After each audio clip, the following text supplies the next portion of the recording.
7 o'clock in St. Louis. You are listening to The Morning After on 101 ESPN. The program presented to you by Brown and Crouppen. Tim McKernan, Doug Vaughn, Martin Kilcoyne with you on a show that solicits your involvement because of a lack of content prepared by me, candidly. Yeah, well, I did nothing to get ready. So that's two or three of us at least. This is when you channel Frank opinion. Well, it's Dan. It's raining out, so we'll take a lot of calls. The rain impacts calls. And people would just load him up because he said it's raining out, so we'll take a lot of calls. And then it would be warm out. It's real warm today, so we'll take lots of calls. I like that. Okay. So the rain in the St. Louis metropolitan area leads us to welcoming you to call in the Collier and Thompson phone lines, 314-974-0101. Text in to the Air Comfort Service text inbox, 314-399-9646. And the Gather with other friends. Open up your YouTube app on your phone and type in TMASTL, and then you're just sitting there and you're talking it over with old John Scores and the Doggies season ticket holder and Run TMC 50 and Professor Roy Hinckley. And Doug, there is a market that is buzzing, and that is St. Louis, because the Cardinals are coming. Tra-la, tra-la. Hello, wild card. Daddy still likey. Staved off elimination last night. Yeah, staved. Staved it off. 3.5 back. I'm telling you, we're right there. All three teams ahead of them were losing at one point last night. Yeah, Arizona, those Metropolitans Reds, got Mets. them. Yeah, all of them were losing at one point. Could have been just 2.5 back. Well, I don't know about the wild card, but Tim, I think if they just win these last four, Big Bill's secret magic will be rolled out next Tuesday, saying, well, we had another winning season. We had a winning season. God. It's right there.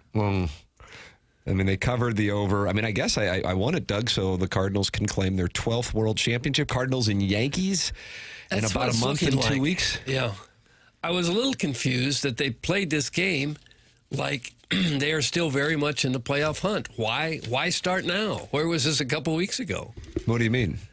Well, they played Donovan when he was iffy with injury. He worked all day to get ready to play. They said, you're in there. We need you. They yanked Palante after 2 2/3 innings. They used... six relief pitchers? They played it like the game, like the season was on the line, which I'm all in favor of. I just don't know why they haven't been doing that the last month or so. I'll stop whining about the Fetty starts, and now I'll start whining about the Palante starts. Yeah. Because every single time he pitches, except last night, they lose. They lose every time he starts, and last night he did give them a very losable start.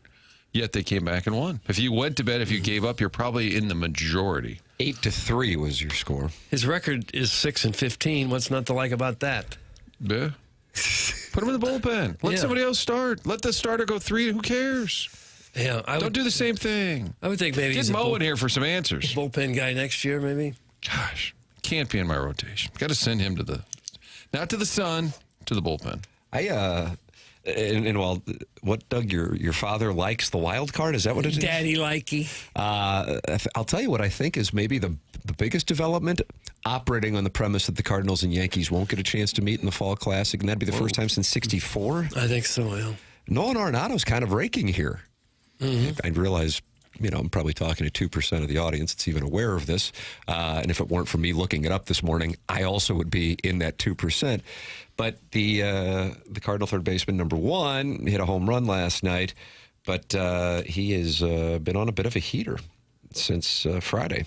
And he has been, let's see, Doug, my math, 6 for 19 with a home run and 2 doubles. So, hey, I realize this is essentially a marketing campaign. I think John Mozeliak, when he was in studio with us yesterday, acknowledged that in some capacity, that this is, Doug, would you call it a show pony? I would, yeah. Which kind of makes it a pony show, and saying, hey, look, I can still hit. Please, somebody take me. He's doing good things. So last night he hit his 352nd home run and played a role in the Cardinal comeback. And so, again, operating on the premise that, the Mets, Reds, Diamondbacks lose every one of their games left and the Cardinals win all of theirs. And that, of course, is likely to happen. But on the off chance it doesn't happen, that's a positive development here over the last 4 games. Yeah. I continue to maintain, if you have to pay him, if no one's going to take the salary, keep him. No, I disagree. Even if he doesn't start. No, I don't. I think you have to move on. You have to move on. Is he that much of a jerk that you want him out of the clubhouse? Nothing to do with personality. It's all about performance, which for him is going to continue to decline. That's just realistic. At his age, he's not going to hit a ton. I'm glad he's having a little burst here. May help the trade value.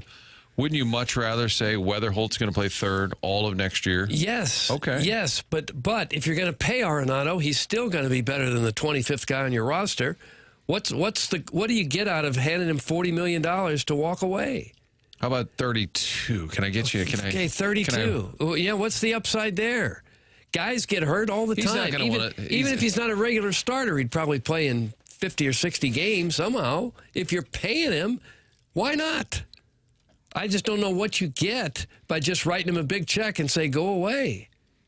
Fresh start for everybody, Doug. He moves on. You go younger. That's a lot of money for a fresh start. If I'm the owner, I'm saying, what? They've wasted a lot more than that. That's what I would tell him. If I'm Heim, I would say, hey, Big Bill, I've been watching what you guys do around here. You've wasted a lot more than that. I just don't see the sense in him coming back and sitting on your bench. Now, if he goes somewhere else, is he going to play every day? That's a tough sell. So then he's likely bench-ish on another team, but I think it's just time. Are you not tired of the topic? Do you think him on the bench, and I get it, you got a future Hall of Famer, he's got value.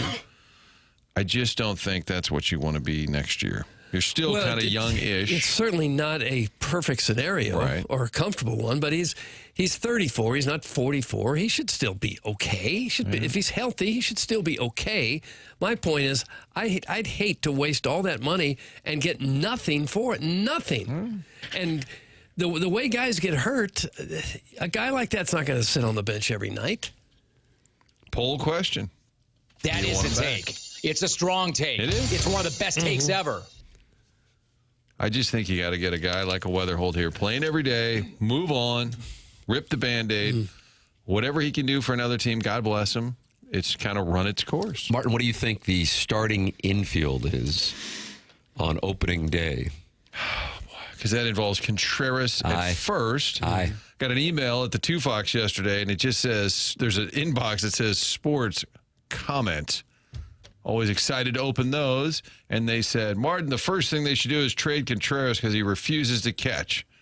I thought, well, that's actually not true. They told him, hey, you're not very good at that. We're not going to have you do that anymore.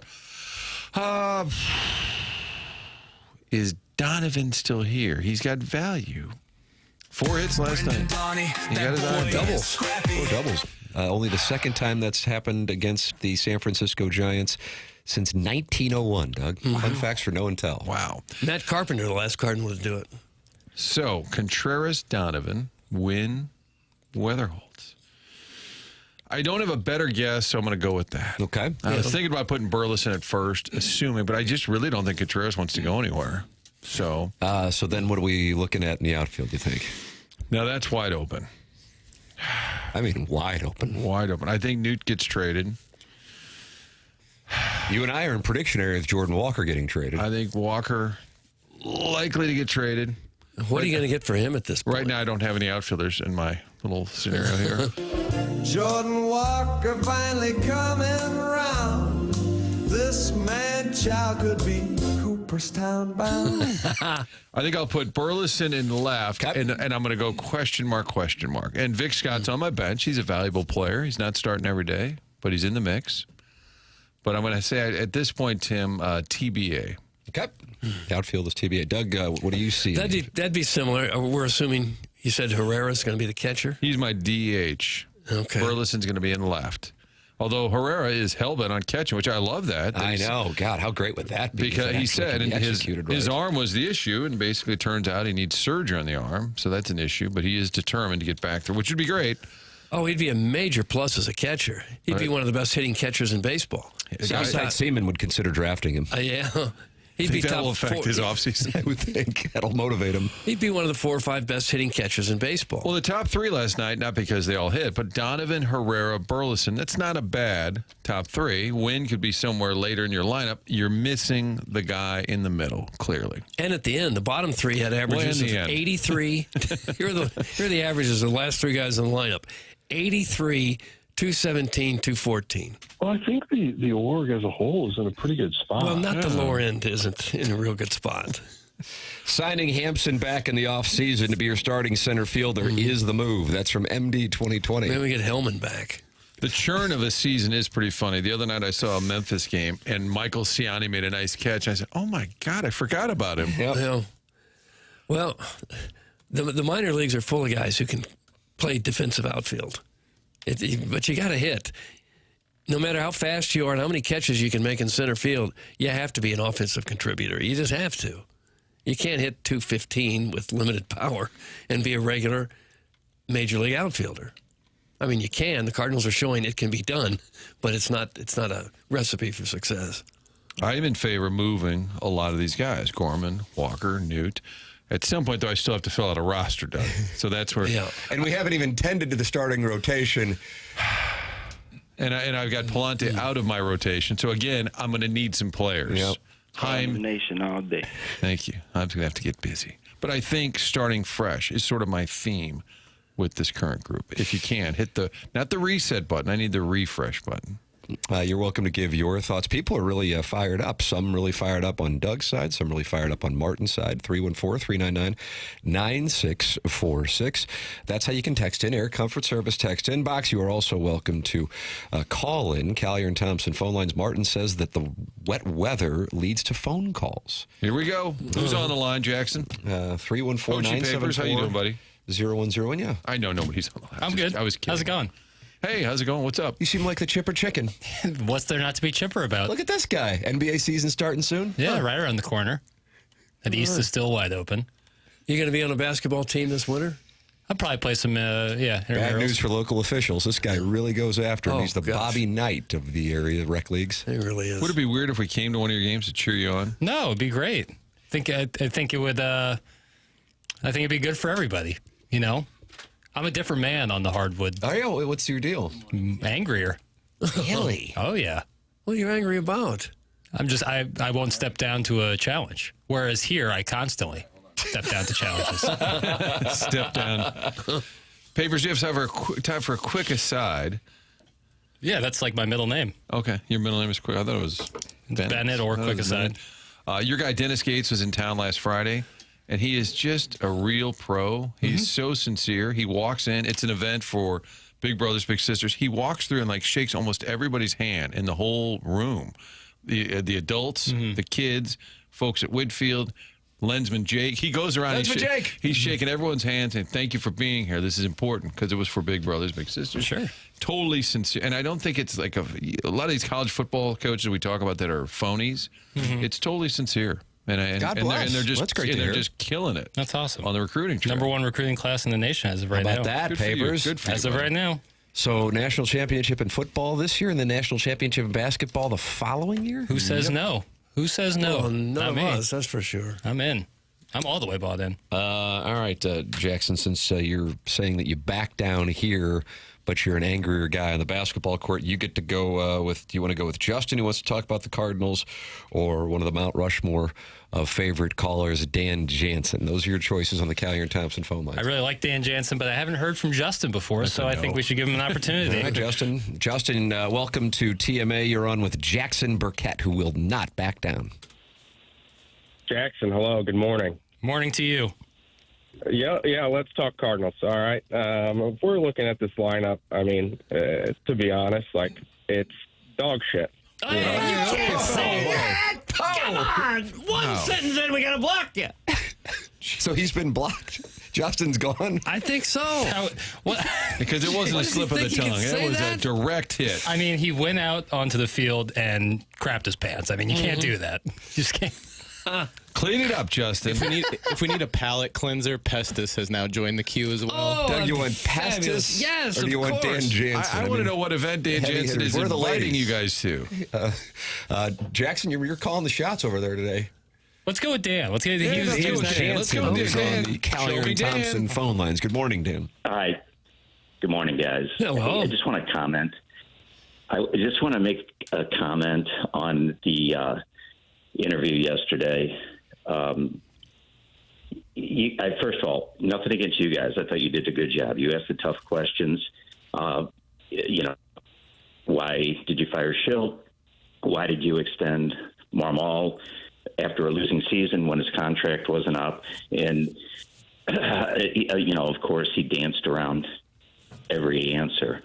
The problem that I have is the majority of the feedback from the texters and, was like, this is the greatest guy.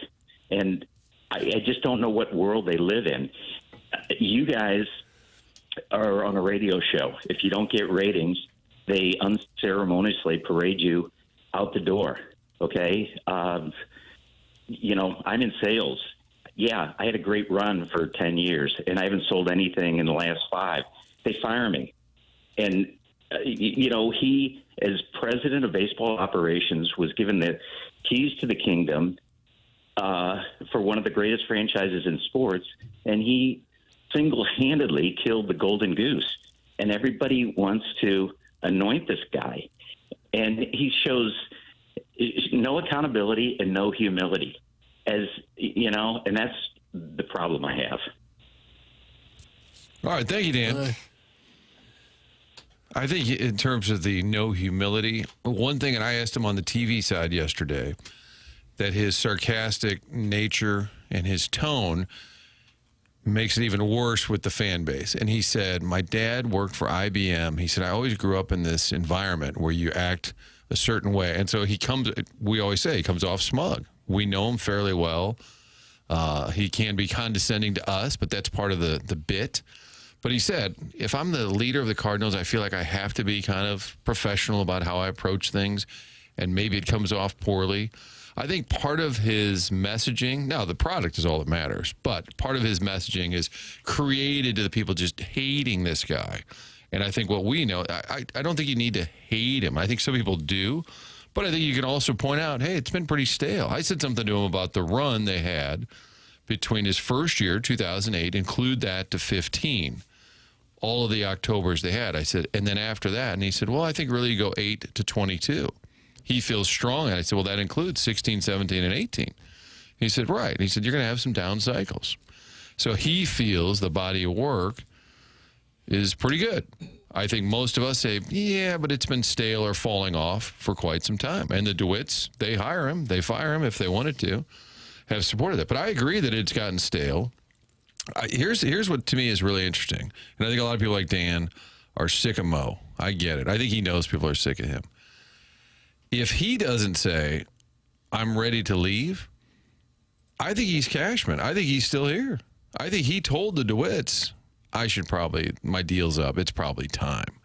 I don't think they would have told him to leave. Think about that. I think you're right about that. I mean, to me, that's amazing. I've drawn an analogy oftentimes with the Steelers and the Cardinals.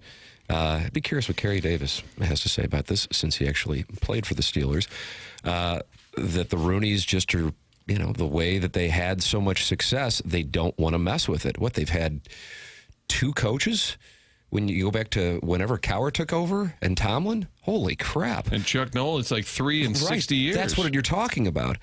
So I think that there is some kind of inherent mindset of we don't want to mess with it. The problem is what you cited there, Martin, and I was going to ask him about it yesterday, and don't get me wrong, he gave us an hour and 20 minutes, but there were just so many things that we discussed that had he, and I realize it would have been ridiculous, but had he left after 2015, so you're talking at that point about 11, 12, 13, 14 being 4 NLCSs, 1 world championship, and 1 pennant in addition to it. And then 2015 being a 100-win season, even though that 100-win season to me, as weird as it strikes me, is, when you think about the 1985 team winning 100 games, 2004, 2005, and 2015, for those who can remember those 4 teams, that was the obviously most weak of the 4, but either way, it's a 100-win team. Point being, if he would have left after 2015, he would be heralded as a genius because of the run that they went on when you include 2009 through his tenure. But because of, I think it is important to point out 16, 17, and 18, because it wasn't that they were bad, but they were stagnant. And it was, I think, there where the seeds were sown that led to what we have seen here in 2023, 2024, and 2025. That it's like that draft class. Was it the draft class of 09? I don't know if that resonates with anybody. There was one draft class they had where they just had so many players come out of it that was able to supplement the free agents. The point being that, Mozeliak getting to stick around, I think, was about the DeWitts. Mozeliak, as we talked about, does not want to speak out. And that's one of the reasons why he probably got to stick around. The DeWitts knew that he wouldn't say anything negative, and he would keep everything inside of the room, which is why I asked him off air, and I talked about this after you left yesterday, Martin, that had he had a guy or a lady in the media, he could have taken care of the public image, but he chose not to do it. And so then he's the one who's falling on the sword for all kinds of things that he may or may not have been responsible for.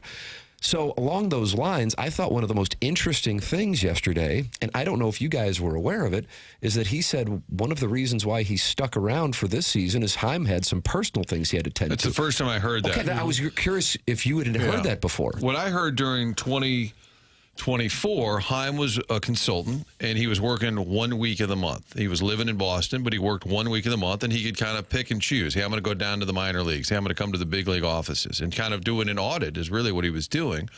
I was hearing from people, they weren't sure he wanted to do this or if he wanted to move here. What did his family? They were living in Boston. So I think there was a little uncertainty about, and he's a young guy. You're going to want a job. I don't care if it's the Marlins. If you can be a GM, you're going to do it if you're a baseball guy. But I think there was a little uncertainty about when he was going to be willing to do this or able to do this. I had heard that. That's the first time I've heard it addressed publicly, that he stayed in part, kind of not as a courtesy to Heim, but as that was just kind of part of the transition phase that was necessary. And I have to say, so this is one of, I think it's probably my biggest issue, actually. I feel like the Cardinals and their messaging has just been so off. Self-inflicted wounds, and we're not even talking about the baseball moves. I think it would have been quite beneficial to say whatever it is that you can say to explain why Mozeliak is sticking around, because, and that's one of the reasons why I asked about the Marmol contract, they have to be aware, and if they're not, somebody inside of the organization or a PR firm has to be aware that the mindset that infuriates Cardinal fans is the following: they don't care about winning. And I would say I don't agree with that, but I know that that is out there. It's either we're going to spend money on Ballpark Village, we're just going to spend to the minimum just to get into the playoffs and then hope to recreate 2006, 2011.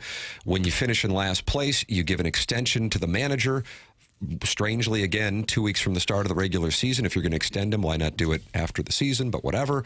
And then John Mozeliak gets to stick around. None of those moves indicate a team that is angry about performance and therefore wants to make a change to increase the quality of said performance. So if you would have said last year, I realize Heim is going to be taking over. However, there are some things that he needs to tend to before he can take care of this organization full time.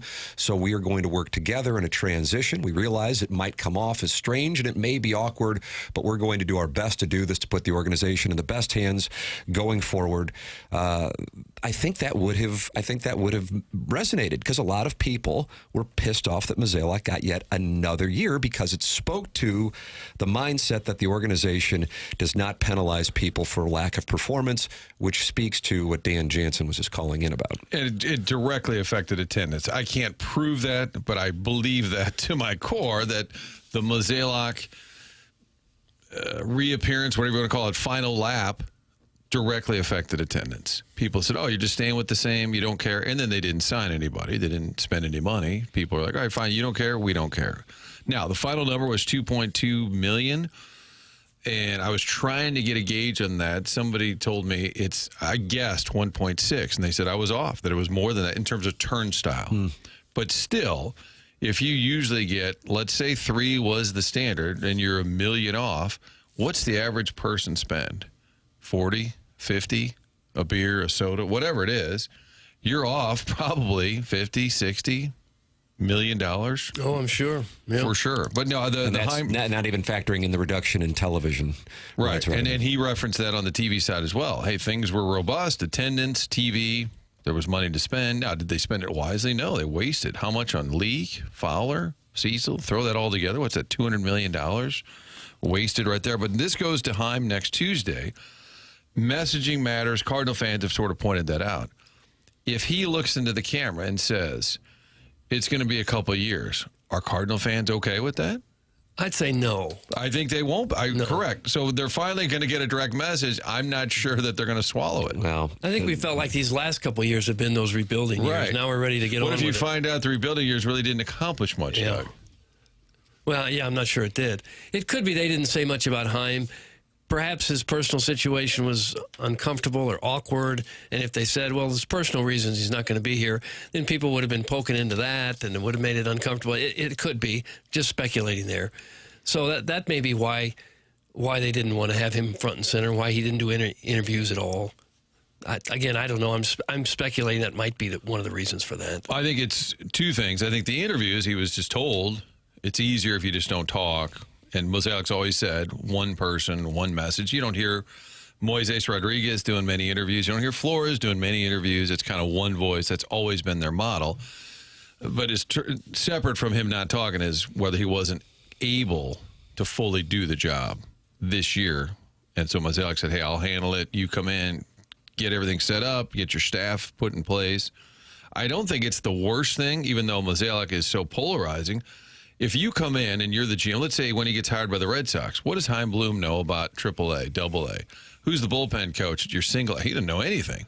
And now you're in charge of the Red Sox and the fans are pissed because you lost 3 in a row. Like, I don't think it's the worst thing that he had a full year to totally immerse himself in their whole operation. I agree find from out a all the baseball weak spots. standpoint, but from a business standpoint, as you said, had there been some kind of way to address it, and I don't think it's the most complex thing to address it. I loved that press conference last year, outside of the fact that Heim, was pulled away and, really didn't speak after that publicly. I loved it because, good, this is what the organization needs to do. Now, of course, during the offseason, they weren't able to do any of it, which is why I was kind of like, well, why say you're going to rebuild and start this transition if you aren't in a position to trade Contreras and Gray? And obviously they did think they'd trade Arenado. That's out of their control.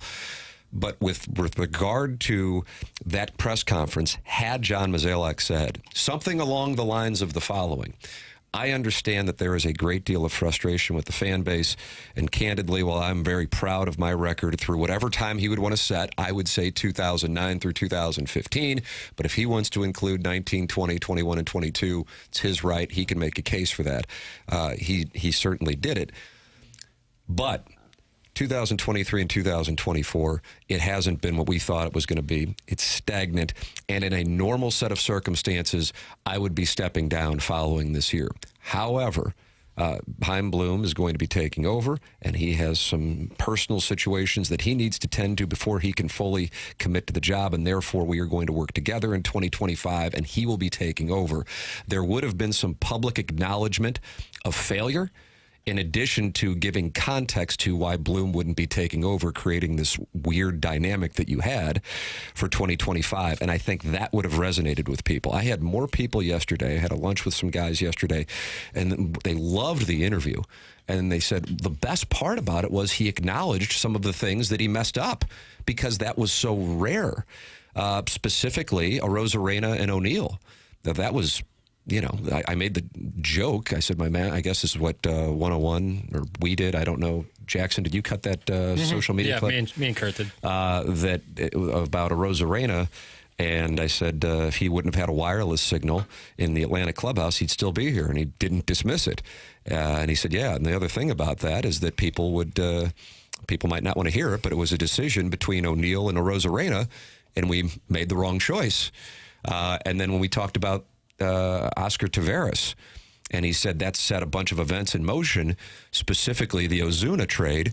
And if you were watching on YouTube, you saw his facial reaction kind of going, oh, that was obviously a brutal one that he'd like to have back. And I don't think that had necessarily been his style to say, I wish I had those back. And I think that resonates with people because it comes off as authentic, which is what Doug Armstrong and the Blues have going for him. And I think that's where there's been a big disconnect between Cardinals and their fans, and then you flute a few blocks to the west, and you feel like you get the truth even if the team isn't performing. That, I think, has been one of their biggest issues. And I get the sense that Heim is going to tell folks, hey, it's gonna be a minute here, and I'm just curious. Cardinal fans are not used to sitting it out for a while. Well, good. It's honest. It's like Doug Armstrong saying that we're the third best team in the Central 2 seasons. I agree. I'm just curious how that will play, because I think they're just like, well, we're the Cardinals. We win every year. I think that mindset is still out there, and he might say, okay, to get to that point, to get this thing humming along again, I'm going to need a minute. Your thoughts are welcome. 314-399-9646. Save that on your phone. Text in anytime you would like. Air Comfort Service text inbox. You're welcome to call in. Collier and Thompson phone lines, 314-974-0101. And, of course, you can email in for our Design Air Heating and Cooling email today, the morning after at InsideSTL.com. Design Air is online at DesignAirService.com.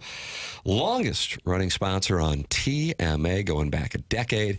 And the place that Martin uses, the place that Doug uses, the place that I use. That's Design Air Heating and Cooling online at DesignAirService.com.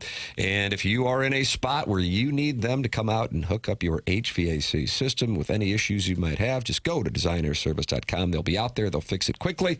And there will be no upselling. It's Design Air Heating and Cooling, longest running sponsor on TMA with Seth Goldcamp, 4th generation owner and operator of Design Air Heating and Cooling. Martin's a client. Doug's a client. I'm a client. We recommend you become a client as well. Design Air Heating and Cooling, sponsor of our email today, the morning after, at InsideSTL.com. Jeremy Rutherford, is he in studio, Papers? That's the hope. For 2-part questions brought to you by Mark Hanna at 9 o'clock, and then the Design Air Heating and Cooling email of the day on the Stiefel dossier. If you didn't see or listen to John Mozeliak in studio with us yesterday for about an hour and a half, that is up on the TMA YouTube channel, youtube.com/TMA-STL, and you can follow the TMA social media accounts, TMA STL on Twitter and TMA_STL on Instagram to watch at least one clip of that 90-minute interview yesterday.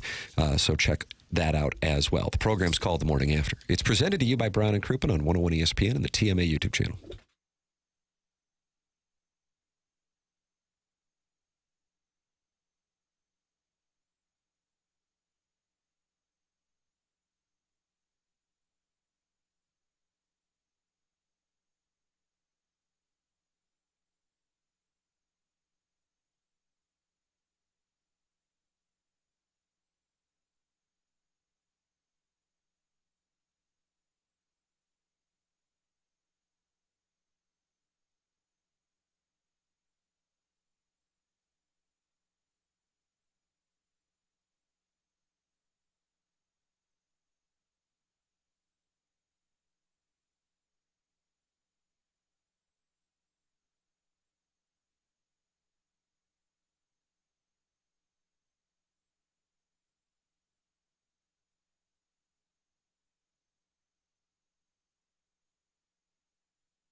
Oh, this is Jackson's theme music today. This is your theme. Yep.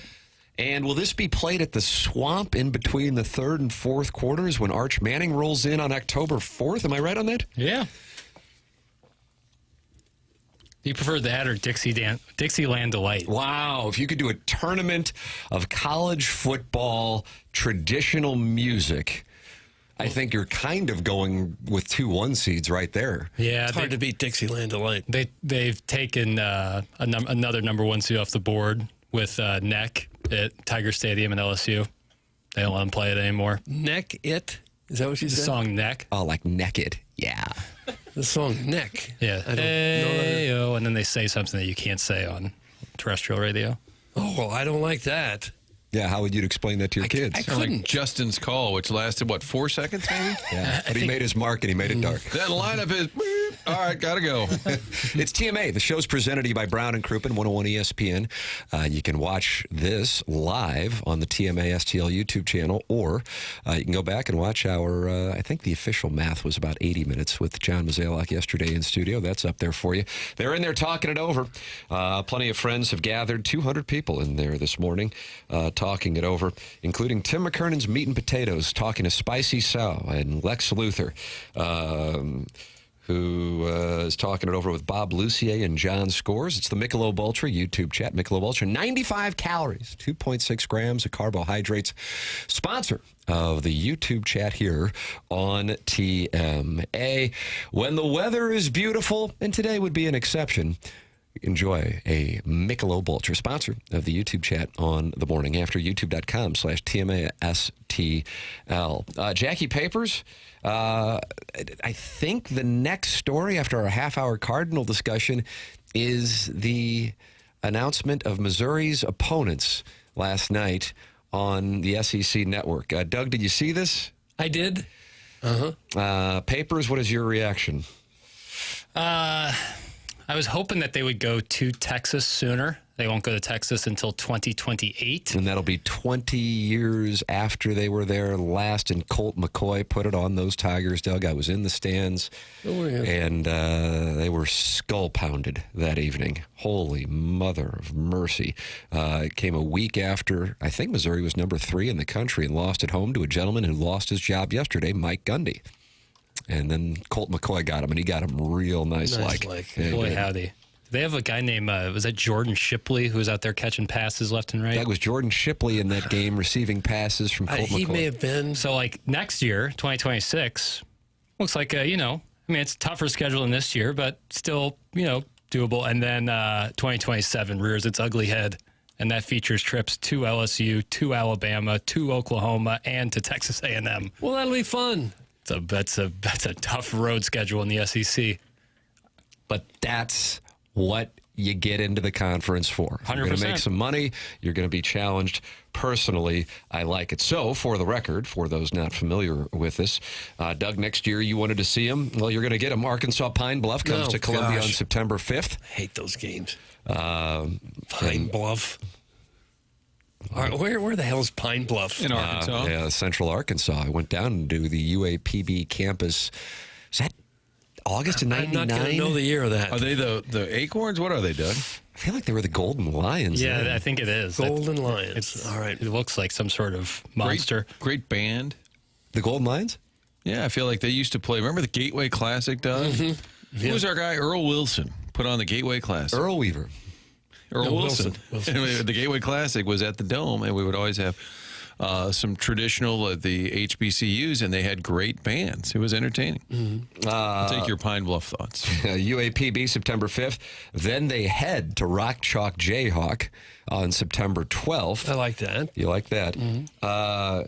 I'm confused by the day. I'm reading this from Power Mizzou. They host Troy on it's November 21st. That's what threw me off. I'm going, well, why would they be playing? It would be the 19th. Troy is November 21st, so they use that weekend. That's kind of the buffer weekend in the SEC. Missouri won't have that this year because they're getting all those games over with in September. Now, you get into the SEC. Missouri's 3 annual opponents, at least through 2029, Arkansas, A&M, and Oklahoma. Next year, they will go to Arkansas, and they will host A&M and Oklahoma. They will also host Kentucky, Florida, and Texas. So they will be coming through Columbia, and they will travel to Georgia, Ole Miss, and Mississippi State next year. So that is the road schedule for the Fighting Tigers, in addition to the trip to Arkansas. But Arkansas, A&M, and Oklahoma will be on the 3 annual opponent list through 2029. I got to tell you, as somebody who likes going to these games and some road trips, I'm looking forward to seeing if I can get between the hedges and down to Sundress City in Oxford and candidly seeing what the word is. Huh. What's the word? Well, I don't know. As soon as you say hedges, it triggered a thing on me. I trimmed the back hedge about 2 weeks ago in my backyard, and it died. The whole thing died. All I did was trim it. What'd you do wrong with those shrubs, boy? I don't know. I've trimmed hedges many times. Not like they do at Georgia, but I trim them. Trim this one, and the whole bush died. Your little bulldog sitting right next to it? I couldn't feel sorrier. But the way the SEC is now, it's almost impossible to draw up any kind of schedule that's not going to be tough. 2027 is the one that Missouri fans were alarmed by when it was revealed last night. Doug, Illinois State comes to Columbia on September 4th, 2027. I don't know if you want to book a hotel. Well, I might. Missouri will head to San Diego State on September 11th, 2027.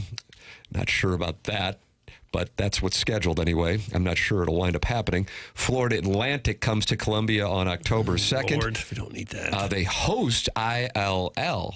I like that, yeah. So Kerry Davis in the press box there on that one. And then the 3 annual opponents, Arkansas, but then they're at A&M, they're at Oklahoma, they are also at Alabama, at LSU, and at South Carolina. The 4 teams that come to Columbia that year, we already mentioned Arkansas. War Eagle comes to town, Jackson's favorite team, Tenor, and then Vanderbilt comes to town. And Diego Pavia will be celebrating his 10th anniversary. He's going to face mandatory retirement. So 2027 includes at A&M, at Oklahoma, at Alabama, at LSU, and at South Carolina. Hello again, everybody. Well, maybe by then these other teams, the Alabamas and the Oklahomas, will be saying, oh, no, Missouri's on our schedule. We don't want to play those guys. They're too rough. Yeah, they wear gold pants now. Mm-hmm. That's a good true son take. I'm sorry. What's up, Martin? I was referencing Doug's thoughts. They don't want to play us. And I said that's a true son. I would say.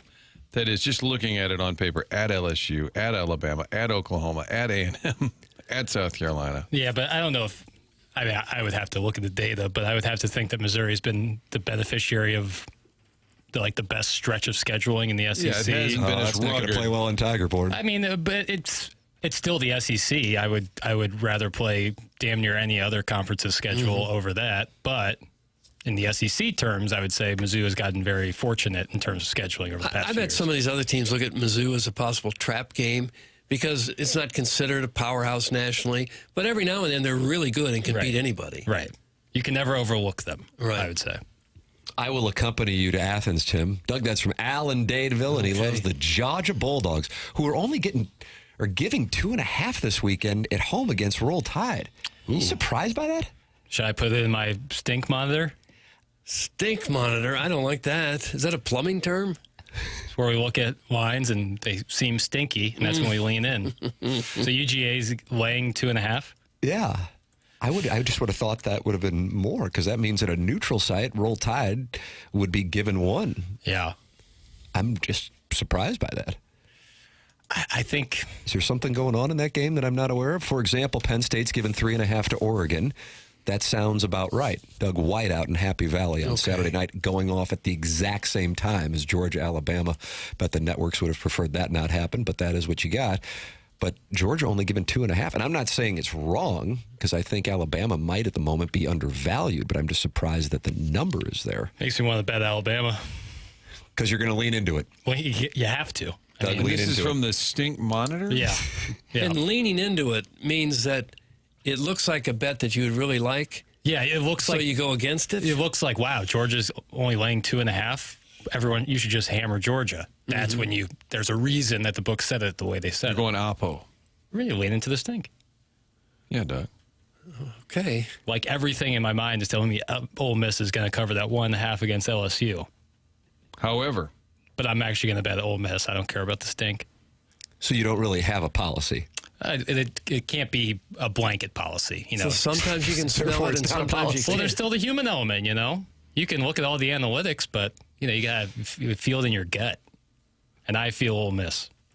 Okay. I was looking at the slate for Riz and Stalter, and I are shooting the FanDuel spread zone following today's TMA, and I was scouring for plays this weekend, and I was having a tough time with it. I don't know. But yeah, that's why I was like, God, I can't believe Alabama's only getting 2.5 on Saturday night in Athens. I don't know why that wasn't an 11 o'clock kick, but somehow they got the night game. Yeah, it's crazy. And Ole Miss LSU. That's one that I bet a lot of people will be on LSU. I think. I don't know. I think they might see that number next to their name and then want to do that, given the small number. But I really like the way Ole Miss looked last weekend. And I have not liked the way LSU's looked all year. Where are you with Lane Kiffin? Because I know you're down on Beamer. I like Lane. Okay. Seems like a good guy you'd like to hang out with. Have some meat and potatoes with. Have some meat and potatoes. He's got stories out the wazoo. Did you see the story about his daughter dating someone on LSU? Yeah, this is one of the stars of the SEC series on Netflix. Yeah, I did see that. I wonder how that's going over. It's like Lane is the perfect guy for to be the coach in that scenario. That's really funny because he will lean into it and have fun with it. Again, leaning into it, Doug. See, that's the key. I love when a guy with a $10 unit size acts like a sharp. Dude's a square. That's from the Crystal City Clam Hammer, and he does not like Jackson's analysis of the lines. Did that hurt your feelings when he said dude's a square? No. L7 weenie, that would have hurt. We don't unit shame on this program, Bet responsibly. Always bet responsibly. All right. Lane's going to look great in orange and blue in the swamp next year. That's from the STL Gator. Doug, we have these various SEC texters. Okay. The STL Gator says Lane is going to the swamp next year. Florida's too soft to even fire Napier. Wow. You just went after the STL Gator. What more do they need to see?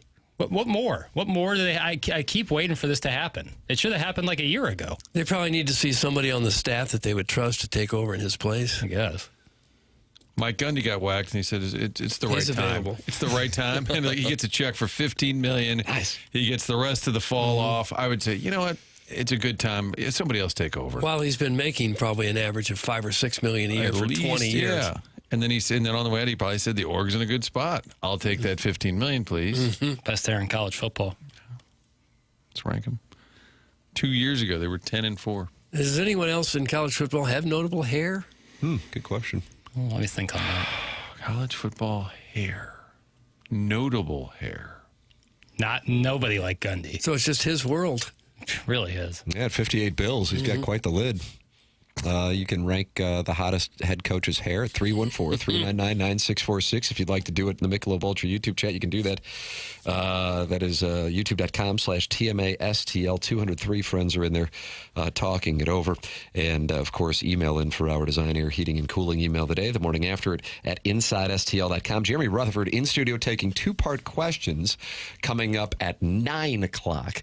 And then we have the Design, Air, Heating, and Cooling email today coming your way at approximately 10:45. The program is called The Morning After. It's presented to you by Brown & Crouppen on 101 ESPN and the TMA STL YouTube channel.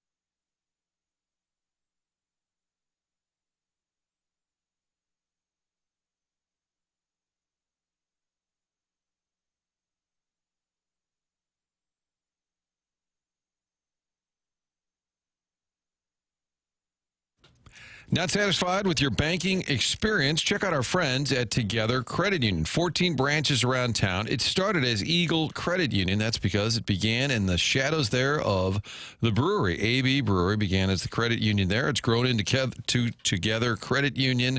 And again, starting out an account for the kids, you can do that there. They're always having a little bit of fun with it, whether it's the Zoo debit card, the City SC, debit card. They put together those community contributor mortgages. They're always thinking about different ways to engage with the folks around St. Louis. Find out how banking can be different at Together Credit Union. Get online. It's togethercu.org. Whether it's a bank account or a mortgage, all your banking needs, lending. If you're a business owner, check them out. Again, great history and heritage here in St. Louis in the shadows of the brewery. From Eagle Credit Union now to Together Credit Union for all your banking needs. Online, it's togethercu.org.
This is Jackson with a Sports Center update driven by Johnny Londoff Chevrolet and Johnny Londoff Autoplex. Cardinals Giants back in action this evening with another 8:45 p.m. first pitch. Sonny Gray on the mound for the Cardinals. That was another Sports Center update driven by Johnny Londoff Chevrolet and Johnny Londoff Autoplex. See them at londoff.com. Chevy, together we drive. Are you kidding me?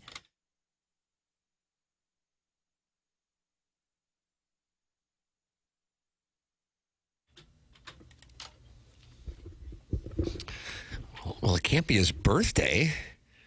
And Jackson played Tom Petty, I Won't Back Down. I don't know if that was a tribute to the Gators or if it's just Jackson saying he is no longer going to back down on this program. So, Doug, why do you think we're hearing Biggie Smalls Hypnotize? I just wanted to play an instrumental. It was either this or Come Back Dry. I see. Okay. I was scrambling. There's not a lot in the... Is that today's theme? You're scrambling? Well, there's not a lot in, like, the... I mean, there might be, but, like, backing down. Like, I Won't Back Down is kind of the one, and everything around that is... So I was going to make it a theme, but it doesn't work. Down, the Cardinals aren't quitting? Sure, everyone's not backing down. Okay. Mets playoff chances are up to 66.8. Oh, no. What about the Cardinals?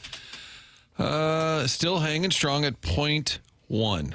Nice. They're 17 back in the division, but Doug in the wild card, they're still they're 78 and 80, so they got the over.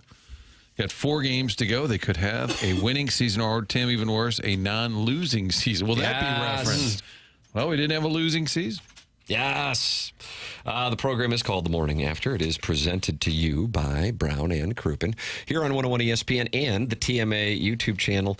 And Martin was correct. He said the rain makes people call in. That's a Frank Opinion tribute. And sure enough, we've had friends of the Feather calling in. You're welcome to call in as well on the Callier and Thompson phone lines, 314-974-0101. You can also text in at 314-399-9646.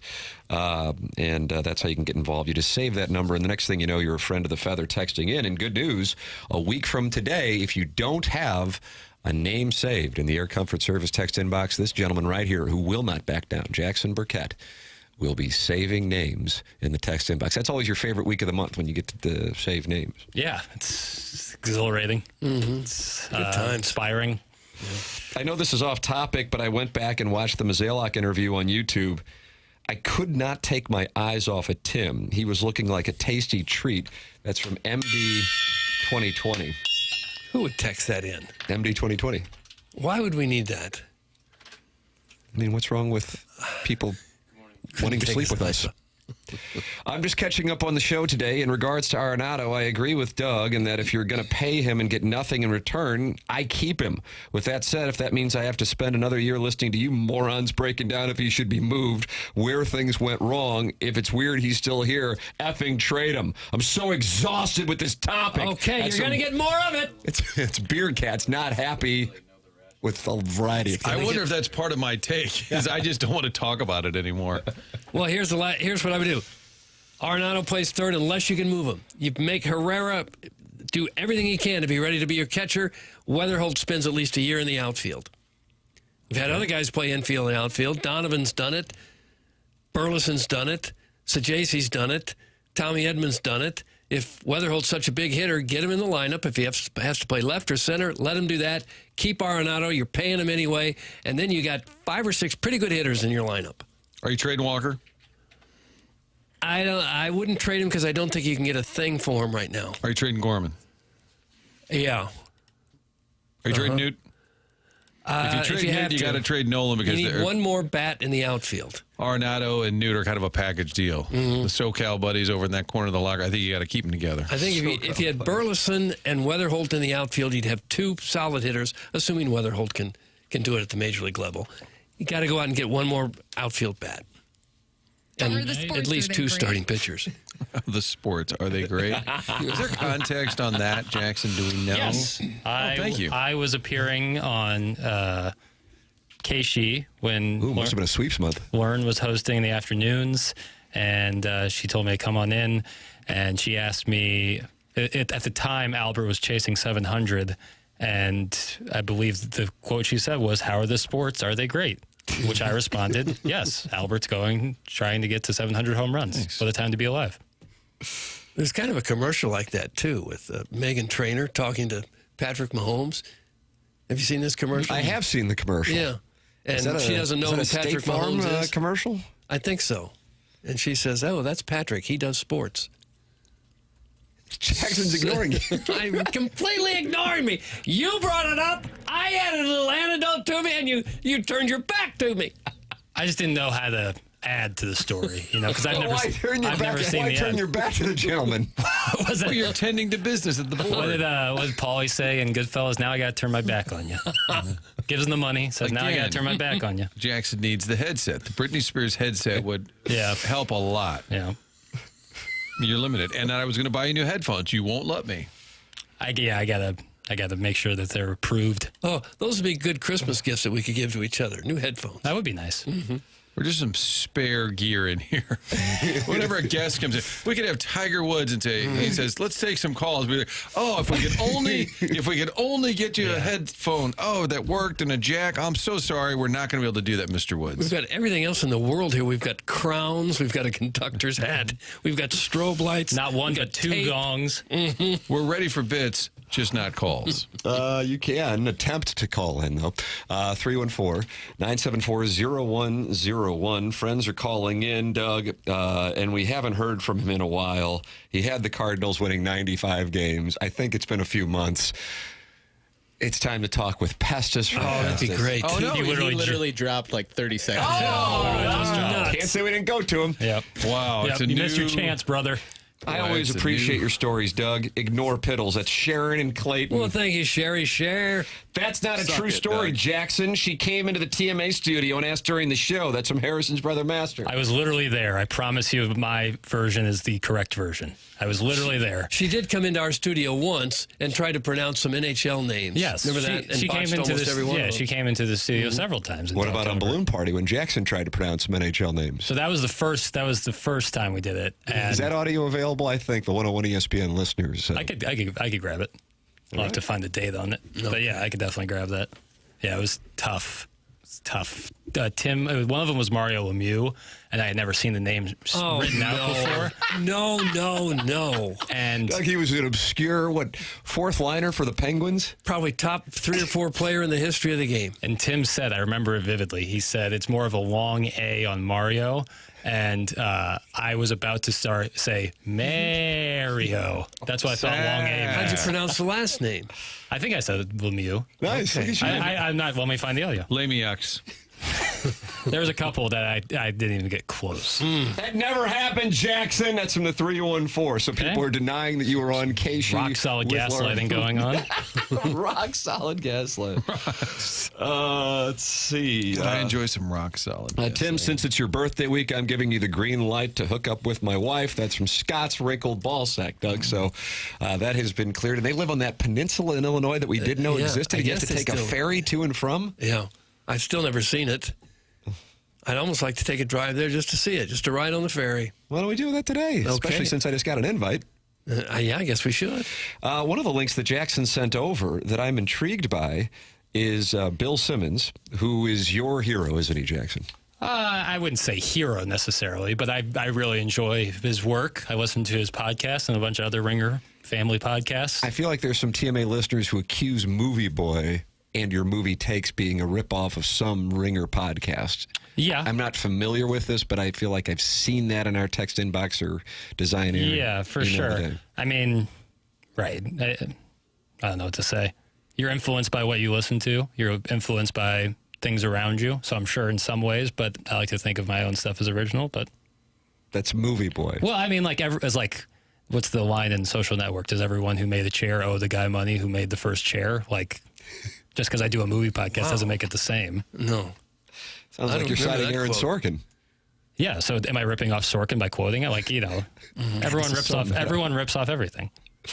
Well, Bill Simmons, and this is one of the links Jackson sent over, says in his most recent podcast that legal sports betting ruined Las Vegas. I haven't been there in a year or two. But I'll be there tomorrow for a few days. I don't know if I'll see anything because I'm not going to leave my hotel room. But his whole premise is the reason why Las Vegas is down 10% is because there's legalized sports gambling everywhere. He said, I am in a very small segment of giant sports fans. We would go and we really just wanted to gamble, he said on his podcast, but we never cared about the other stuff. People in their 20s and 30s were going for very specific things. It was like, I can gamble on sports here. I can play blackjack with my friends here. I can play poker. I can play craps.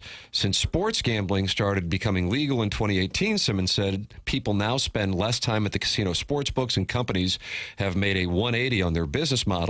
And suddenly other cities became more hospitable to visitors who wanted to casually play table games and gamble for a few days. And he said that's when they started shifting the odds against customers. It's 6-5 payouts for blackjack, and I just feel like it's harder to win, as weird as that sounds. I have much more fun gambling in New Orleans. In Vegas, I feel like I'm just this cog in a machine that is going to get crushed. A 2023 report from ABC News showed that over the previous 15 to 20 years, many Las Vegas casinos gradually moved to a 6-5 payout at blackjack tables instead of the traditional 3-2. What does that mean exactly? So if you were to bet $100 and back in the day get a blackjack, you would have received $300. My math is correct on that. I don't think my math is correct. Anybody following me? Jackson, I feel like I've lost you again. I'm sorry, I was looking for the audio. At least he didn't turn his back on you. Again, a little short order cook here. So point being, you just get a higher payout, and my math is... Right. Some it's 6-5, right, in a lot of places. So he's saying to Vegas, like they've lowered the payout that you would get on a blackjack. Do you think they've collectively done that? Because you have all the different casinos. Do you think they got together and said, hey, the only way it's going to work? Or is that just they've all kind of followed the same model? I think once one place does it, they all the model. You kind of... Gas prices. Right. I honestly, if I'm playing it, I'm like just playing like little, whatever, $10 hands just because I'm sitting there drinking with people. It's not what I play. If I'm going to play anything, and I say this for over the next few days that I'm out there, I'll go down to the poker room. So I don't know on that, but I do know that Las Vegas is down substantially as far as tourism dollars. So I'm anxious to see if I notice that. I kind of feel like I'm going out there in a week where it's packed based on the rates that I'm paying.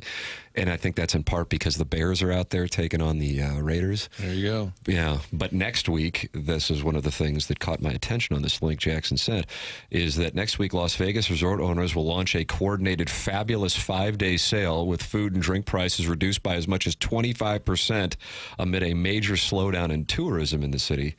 And Simmons says the trends are so stark that he believes it's because of what they have done with gambling odds, where they've either reduced the odds or he just feels like you don't win as much. So that's certainly. And at the same time, it got considerably more expensive just to stay there, too. Correct. Yeah, it used to be hotel super prices cheap. Skyrocketed. We just have a few restaurants that we love out there. And haven't been there in a while, obviously, with the young family. So that's our reasoning. So your wife is going on this trip. Yeah, okay. She's going to be at the pool. I'm going to be in the room, and Doug, the blinds are going to be drawn, and I'm going to be sitting there in a robe. If you want me to send you a selfie, and I might Sharon Stone it for you, if you know what I mean. Aluminum foil you're putting in the windows so that's no right. one can see in. That's right. That's industry standard, though. That's boilerplate. Okay. Well, if like you live in St. Louis and you really want to gamble, why would you spend all the money to go to Vegas when you could go to one of the 4 or 5 casinos we have here? Yeah, you just drive across the river and sit in that parking lot on the other side of the JB Bridge while that guy works out his video poker deal. Well, that's sports gambling, but you could do everything. You could play blackjack here. Yeah, if you want to throw play dice. everything else here. And it wouldn't cost you an arm and a leg. That's right. Didn't they pivot at one point to making it, or attempting to make it more of a family-friendly environment? That was the mid-1990s. It was the end of the film Casino with Sam Aths Rothstein and little Nicky Santoro, and he and his brother met an unfortunate demise. I don't want to do a spoiler, but the Dahmer, always the Dahmer. But it used to be what happens in Vegas stays in Vegas, and it made it sound like kind of a, oh, wow, I'm really going to do some things out watch here this. that I don't do anywhere else. Yeah, you're going to go tee. If you're going for the family crowd, it doesn't seem like that's really the market. Well, it seemed like that's over now. Was that a new Coke thing, or did it work for a minute? A lot of new Coke out there still. But okay, sorry, wrong time to reference Coke. The Excalibur, the Luxor, which is the Pyramid, Circus, really nice property. You might want to get in there quickly. And even MGM, everything was like family oriented, and now they've gone more. Some are budget and some are high end. But the middle-of-the-road ones have been hit hard by this decline, and the theory is people can gamble anywhere, so why go out there and pay exorbitant prices? Yeah, I think the family thing is a big swing and a miss on the marketing ploy. If you've got young kids, are you thinking, hey, let's take them to Vegas? Isn't that about the last place you would take them? Well, I mean, it's been over for a while. I know, but even if they try to convince you that, hey, this is a family place now, it takes an awful lot of convincing. I don't think there's a whole lot of people who said, yeah, let's put the kids in the car and drive to Vegas and take a family vacation to the Strip in Las Vegas. I don't think so. Mom and Dad are out downstairs playing roulette. Where's your brother? Yeah. With a hooker. Yeah. There's a ton of places you can go that are family-friendly before you get around to Vegas. Tim, I'll help you pay for Las Vegas, and I'll give you a relaxing back rub before you leave. Anything for you because you're the best. That's from former TMA board operator David Klein of Hedonism. Stop it, Klein. Jackson, in 20 years, you're going to be texting into the show offering me a back rub? I hope. I hope. Remember when... Hope to listen to this show forever. When the cat said if we're ever in a plane together and You we don't go listen down... when you're here. You would eat David Claddy-Heism, right? Yeah, if we had to eat one of the other members of the cast, we'd probably baste David Klein of Hedonism in gravy and go ahead and eat him. I felt like that was obvious. Right. What if his family was listening? It's tough. That is a tough spot. We might want to say, hey, we're on a remote here from the mountains of Argentina. The plane has gone down, but we have been able to put a remote together, even though we can't do that from South County. Oh, boy. And unfortunately, we just dined upon David Klein of Hedonism, but we did slather him in gravy. Would you rather do a remote from Argentina or commit cannibalism? Oh. Would you like to Sometimes it is literally a dog-eat-dog world. Yeah. Well, would you like to update that list now that David Klein's not here? Who in this room would you eat? Oh, that's a good question. Gosh. I can't believe I said that. Jesus. It's great delivery. That took a turn. Here's somebody doing the math, which I was incapable of doing. Maybe I shouldn't play poker if I can't do math on the fly quickly. 3-2, if you bet $100, you would win $150. 6-5, you win $120. Most casinos here in St. Louis are also now 6-5. That's all I've ever seen. 6-5. Yeah. So it used to be 3-2. That's what I was thinking. You get $1.50 on your dollar, essentially. But I clearly wasn't able to communicate that effectively, and for that I blame Jackson. I think that's the right thing to do. Blackjack is about the only thing I play. Is that right? Although is it a profit center for you? No. There was once when Kurt and I went out to Circa in Las Vegas, I put $100 down on a blackjack table, and in 4 minutes I had lost every single dollar. Yeah, that's no fun. And the dealer was like an assassin. Face didn't change, just took my money, and I left, and like it was nothing. What, would you like some empathy? Maybe like sure, man, like tough break. Sorry, I keep going. Try it again. 5 card 21. That hurts. Something to give. Like that happened with Clark W. Griswold and Vegas Vacation, my least favorite of the 4 vacations. Okay. They had like slide whistles to let you know when you were supposed to laugh, and I just thought that was hackneyed. They were like, let's just let Randy Quaid cook for a little bit. Everyone else is going to take some time off. Beverly D'Angelo is going to be with Wayne Newton. It's all over the place. What should the dealers say? Hang in there, fella. Hey, your folks have any money they could wire you? Yeah, I don't know. They must be trained that way because they're all kind of that sourpuss, nothing but business. For sure. Stoic. No conversation at all. For sure. Maybe they have to focus on math. I guess you can't ever let your. Well, speaking of casino, you've seen Nicky Santoro in casino, and he's browbeating some blackjack dealer, so you can't have that. Yeah, and then Don Rickles took the high hard one too. Yeah, he got pushed. Oh man, they can't push over Don Rickles. Spoiler alert. I was in Vegas last October, and the biggest eye-opener for me is the amount of college-age kids in Vegas for the weekend hitting the sports books. I sure as hell didn't have the Vegas money in college, and it tells me there's going to be a whole new generation that will lose their asses with sports gambling. Good for them. Generations need vices, Doug. That's Alan Dadeville, who is probably going to take the Georgia Bulldogs this weekend, but has to be confused by the line. But I don't want to speak for Alan Dadeville. Okay. No, I wouldn't speak for him, of all people. That was a thing. Kids my age would always, like fall break, kids would go to Vegas. Oh, is that right? Really? Yeah, Mizzou didn't have a fall break. To gamble or to chase ass or what? A lot of pool scenes is what it looked like. So chase ass. Chase ass, but I'm sure there was just to go to the pool, right? You're staying at a hotel. Oh, yeah. You can't use the pool at the hotel you're staying in. Yeah, you gotta like buy a chair. For how much? Buy a chair. It's Cabana. Well, you can, but also some places make you buy like the chair, like the chaise But if lounge. you're going with a group of guys, you're not just going to like buy a chair. No, I wouldn't recommend buying one chair for 8 guys. Where are you going, Oatmeal? I got the chair over there. Where are you going, Herb? You would buy a cabana, but like if you're an individual going, you have to pay for the chair. I guess it's like that on beaches too. A lot of beaches have chairs there, but if you sit down on it, lifeguard comes over and wants $15 or something. But it's way more than $15, like in Vegas. Doug, the best odds in the casino is Baccarat. You're flipping a coin. That's from the stay-at-home Sage Daddy. There's no fun, though. I wouldn't know how to play. It's literally flipping a coin. You bet one or the other. And don't you think it's not that you actually could win 50% it's of the not time? actually flipping a coin, but that's the game. I guess there's a chance that they could tie or push. I don't know what it's called. I didn't have any friends in college. That's from the amateur proctologist. It's probably because he was practicing too much amateur proctology. Those dealers have been watching countless dredges of the earth come in and lose their money. They're all tapped out on empathy. That's from Sharon and Clayton. Understandable. Probably so. Understandable. I would love to hear some dealer stories. People sobbing at the table. Oh, God. Probably some really That was Billy's tuition. Yeah. Yeah. I think I don't like to think about that. Sometimes when you just go by and it's like slot machines and people have that 1,000-foot stare as they've been hitting the same button for 3 hours. Boy, I'll sometimes that video P will get me. Doug, video P. But they put it at the bar and you're like, that's just where waiting it'll for a get me. drink. Yeah, It's you're like, not sitting there like sober at 2 in the afternoon going, I'll be right back. I'm going to go play some video P. That's what I would trust the least is video games on there, because that could be set up and programmed to make sure you don't win, as opposed to playing live poker or live blackjack. I think that's on the level. But who knows if the computer's on the level? Why would they set the computer to allow you to win? Okay, it wasn't a great take. No, It's just a thought I had. on you again. See, here's the thing.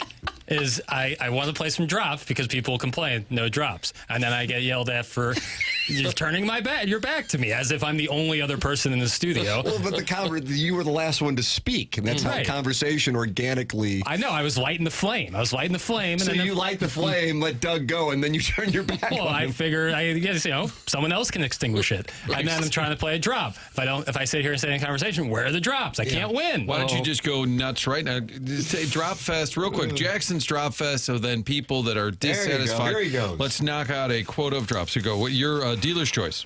Doug, I don't conform. Hello, neighbor. But no, these guys suck. Begging for food already. Damn pay. Jordan Walden balloon party is on its way. Back it up a bit. Don't really care. Is that for yesterday?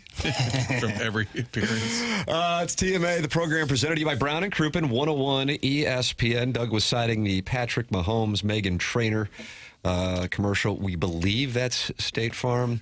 I know James Carlton is State Farm. And in St. Louis, if you want to work with State Farm, you work with James Carlton. 314-961-4800 or go online at carltoninsurance.net.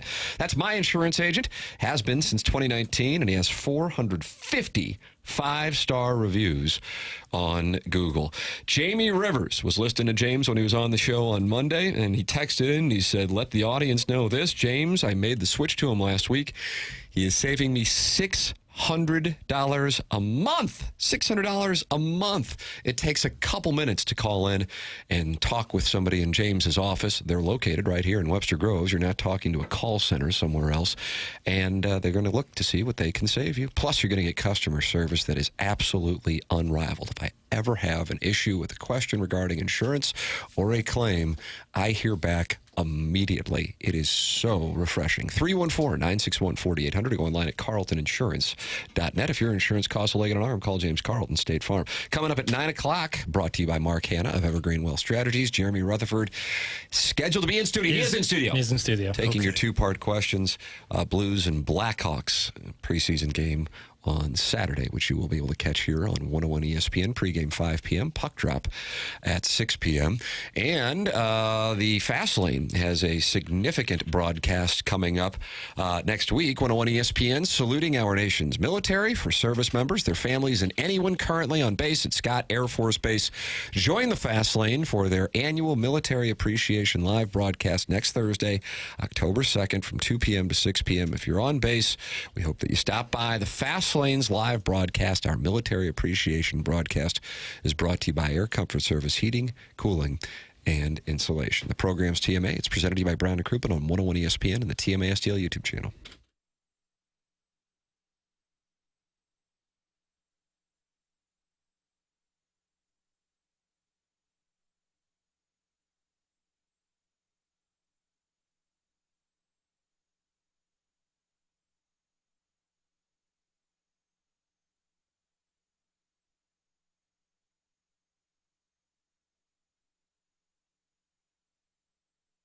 Aesthetic Design and Build, a company that I have personally gotten to know and had to my home, and a company that I recommend to those of you in the listening audience. Dan and his team have a showroom in Chesterfield Valley, and Dan and his team came to my house. They walked me through all the different types of custom work that they are capable of doing, and I want to hammer home that term custom, because they really are a design company that can think outside the box and offer unique solutions and designs for your outdoor living projects. You can check them out at the showroom in Chesterfield Valley. Go online at aestheticdesignandbuild.com or call them at 636-532-5008. It's Aesthetic Design and Build. They not only are a design company, but they also have a wide variety of options for your home. Come check out that showroom in Chesterfield Valley. Let their expert team walk you through all of the different outdoor solutions that they offer, from pergolas and retractable screens all the way to their patented underdecking system. Their goal is to provide a custom solution that matches the look and feel of your home. It's Aesthetic Design and Build, outdoor living spaces expertly designed, online at aestheticdesignandbuild.com. Let them know TMA sent you their way.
I mean, is there a music theme today or not? We had Tom Petty, I Won't Back Down. We've had the instrumental of Hypnotize, and now we go with Smells Like Teen Spirit. Jackson? This would be the 34th anniversary of Nevermind, the album, the second album by Nirvana. This is not great music here. This is screaming. Wow. This is screaming. Wow, you just attacked my generation. Douglas Elvin, It's Vaughn. just not good. I really like that song. It isn't. What about Come As You Are? About Lithium. I'd have to hear it. What about Bloom in honor of Haim? My mom called him Charmin last night. She got confused on what his name. She said, "Well, when's the new guy Charmin coming?" I said, "Mom, Charmin? it's Haim." It's not even an R. She said, "Oh, I thought it was CH something," and I said, "His name's not Charmin." But we've still haven't figured out how to say LaRusso as the manager, so I guess there's going to be some mispronunciation of Charmin. I've been confused by the inability to spell Mark McGuire's last name properly. Oh, yeah. Mike Schilt's name properly. And the S on Chase Daniels' name appearing every now and again. And Mozeliak's name gave people problems for you. It was Mozeliak. Nice. Heard that a lot. It looks like Mozeliak. I don't know what this is in reference to. It could be any of us. It's from Yasiel the Boy Puig, and it says, "Get this mother effer off the air." Who? All of us? Yasiel the Boy Puig sent that in. You can call in 314-974-0101, Callier and Thompson phone lines. Chairman Kurt's tending to those calls right now. Yasiel the Boy Puig and many others texting into the Air Comfort Service text inbox at 314-399-9646. And then you've got the Michelob Ultra YouTube chat where Lex Luthor says, "Smells Like Teen Spirit peaked at number 6 on the Billboard Hot 100. Ho Hey by the Lumineers peaked at number 3 on the Hot 100. Oof. Think about it. Okay. Although, I like the Lumineers. Oh, Chairman Kurt is busy over knee-deep in conversation. Yeah, well, they're calling in. They want to talk it over, and there's nothing wrong with wanting to talk it. Yeah, that's right. That's exactly right. Sorry, Doug, it's not a doo-wop theme today. I wish it was. You and Frankie Valli used to pal around. That's from Edge Time. Yeah. Jersey boys. Tim, that is for Doug for disgracing Nirvana. That's Yasiel the Boy It's Puig. just noise. It's just loud noise and screaming's all it is. Jackson, what is your reaction to that? That music predates your birth, but it's the song for one of the signature songs for my generation. I like Nirvana a lot. Okay. That whole album, Nevermind, is really good. I notice a lot of the youngs when I'm out. Probably I'll see this weekend, as a matter of fact, wearing Nirvana T-shirts. That seems like that's a thing. But when I was growing up in the 90s, a lot of my peers were wearing like Led Zeppelin shirts, if memory serves. So it's kind of a thing, I guess. For sure. 20, Band 30 shirts. years removed. Yeah. And oftentimes you don't retro. listen to a lot of the music necessarily. Like, you're not the world's biggest fan, but Nirvana has some great band T-shirts. The Ramones were always a popular one to have a T-shirt of because they have a great emblem. Doug, when you were a kid, did they wear Lawrence Welk T-shirts? It's kind of an homage to the old days. Woody Guthrie. A Bing Crosby T-shirt. No. But Bing Crosby, one of your favorites. I wasn't into the heavy metal at any age, but I know it's tough and cool. Look, I'm a tough guy. I like heavy metal music. I don't like people singing songs. I understand that. That's what it is mostly. It's Jackson, why do you want to be tough and cool? It's a tough and cool thing to say. I love heavy metal, man. That's what it is. You don't really like the music. Extrapolating a lot from just someone playing a little tune. Yeah, well, I'm just saying, just in general, I think that's what it is. But you were in chunky heels and a leisure suit on the dance floor, were you not? I had a canary yellow leisure suit. Did you like the disco era? Little Jungle sure. Boogie? The Bee Gees and ABBA and that kind of music. Yeah, that was big. Line dance? That was not for line dancing. That was for disco dancing, which is the same as dancing today. They just called it disco. There's no difference. I bet the Kirkwood folk in the mid-'70s were probably playing a lot of Hendrix, a lot of Zeppelin, smoking a lot of the pot. I would just guessing. No, I didn't see it. No? Casinos are gross. To see a fats on mobility scooters, stop. It's a hunchback of uncast. Is that what it is? It's a sea of fats on mobility scooters? I don't think it's that. I would say on the sports book element, like the actual physical sports book at a Las Vegas casino, and correct me if I'm wrong, Tim, you've been going to Las Vegas a lot longer than I have. It was a novelty in a sense because you could see every single game at the same time, whereas now in our modern era, you can pretty much do that in your own home, and you can place your bet in your own home. So the need to go to a sports book and do that lessen. I will have my hotel television. Doug, again, this is with the draperies drawn. An iPad, my laptop, and another laptop at my disposal to diversify my interests Friday, Saturday, and Sunday while watching the Ryder Cup, college football. And I gather I can just use an app to place my wagers when I'm out there, right? Yeah.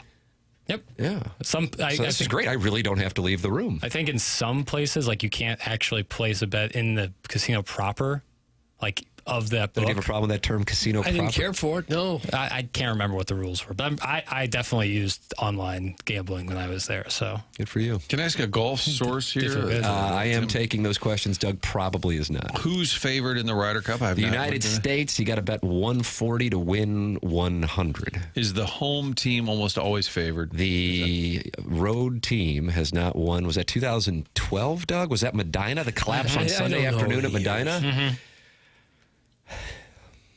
I don't know the years, Tim. There was a video going around yesterday. Ian Poulter was talking about the American fans are not better than the European fans, and there was something about mashed potatoes. If you could dig that up at some point, Jackson, there was some.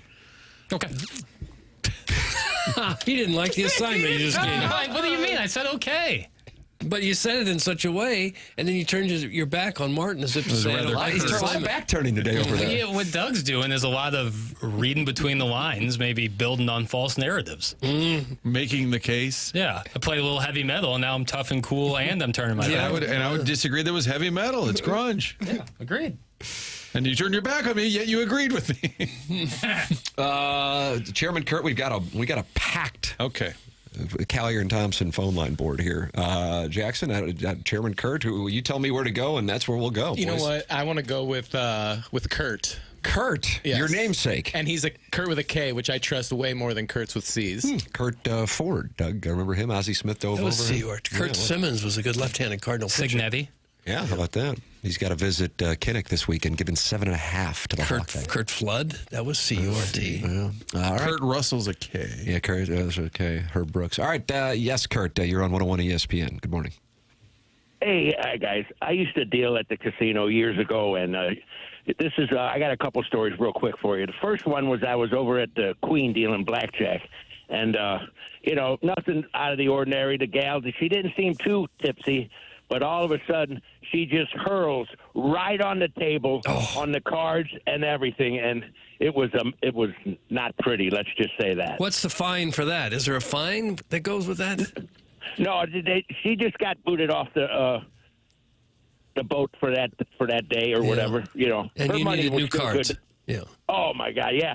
I called the pit guy over the floor and I said, "Hey," and he started to touch the cards. I said, "No, don't touch the cards," because it was kind of a clear liquidy thing. Gosh, too much information. Doug, so That's vivid, enough. like the opening of a Burwell column.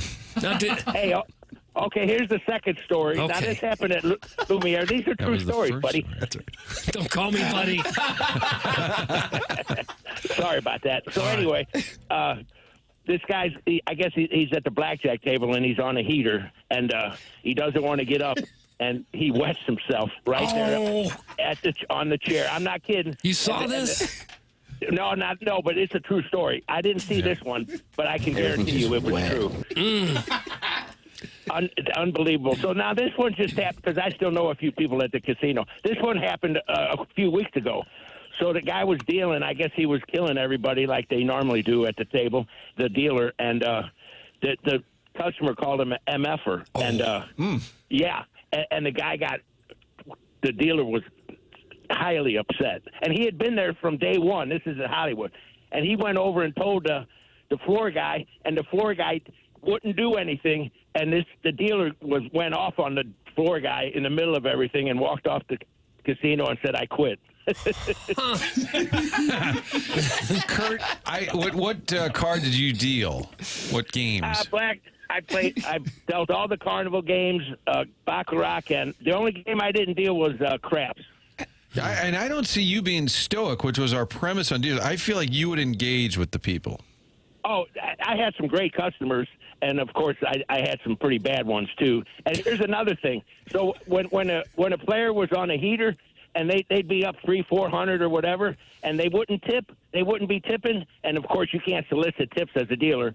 So and then they say, oh hey, they say, oh man, I'll get you after, I'll get you when I leave. Well, 45 minutes later, they're broke and they hadn't tipped you. Oh. Does a dealer ever tip the customer if he loses all his money? Good luck, sir. Have a nice night. I'll tell you, Kurt, usually people who call into this show are hated on in our text inbox, but you have a lot of fans. A lot of people are enjoying your call. Well, that's great. But I'm just, offhand, I don't know many other. Well, there's a negative story. I don't. Now this, I'd better not bring that As one up. opposed to all the positive stories you've shared. Like the chairman of the board. There you have it. All right. Kurt, But don't be a other than that, stranger. good talking to what? Don't be a stranger. No problem. Thanks a lot, guys. Like that was Well, all right, Kurt. Kurt. No problem. He called me buddy. All right, buddy. Now, not everybody liked him, but I got a kick out of it. Huge fan. Yeah, there was a lot of support in the text inbox. That's very rare for a caller. It was a new twist. I like that. And a high motor guy. Kurt, High motor guy. Kurt, if you're still listening and you know how to use the internet, please apply to be the TMA Listener of the Month. You think he's the favorite? That might be my favorite caller I've had. I don't know. Justin's call was really strong this morning. 4-second appearance. As drunk as so many people are while they're playing, I'm kind of surprised that the throwing up doesn't happen more often. It probably happens a good amount. Because if you were plastered and you got really upset by something, that could trigger it, couldn't it? Yeah. I don't know. I've never been so mad I've thrown up. So you think the anger is what caused the vomit?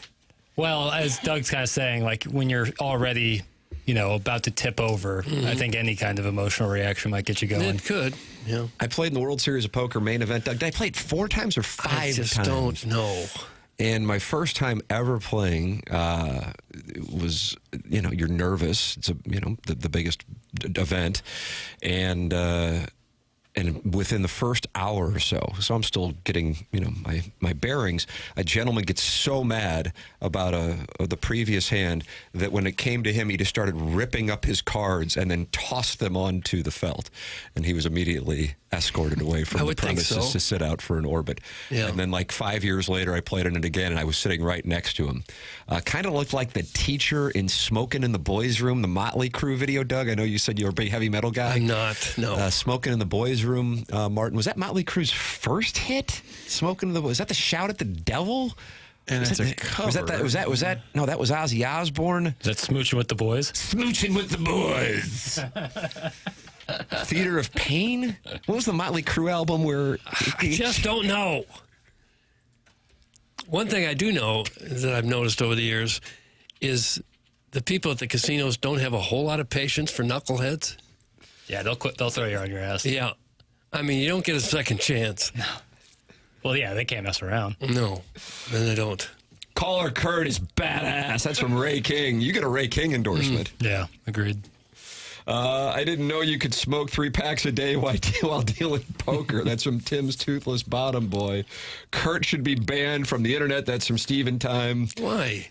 Tim, you're right. Shout at the Devil was crew. That's from Sun Laundry. You like that when it's crew? They had the umlaut over the U. I didn't care for the umlaut. I liked it with Tom Newton.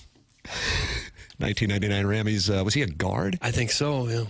You can text in your favorite Motley Crue songs, your thoughts on Kurt's call, and email in as well. 314-399-9646. That's the text inbox number.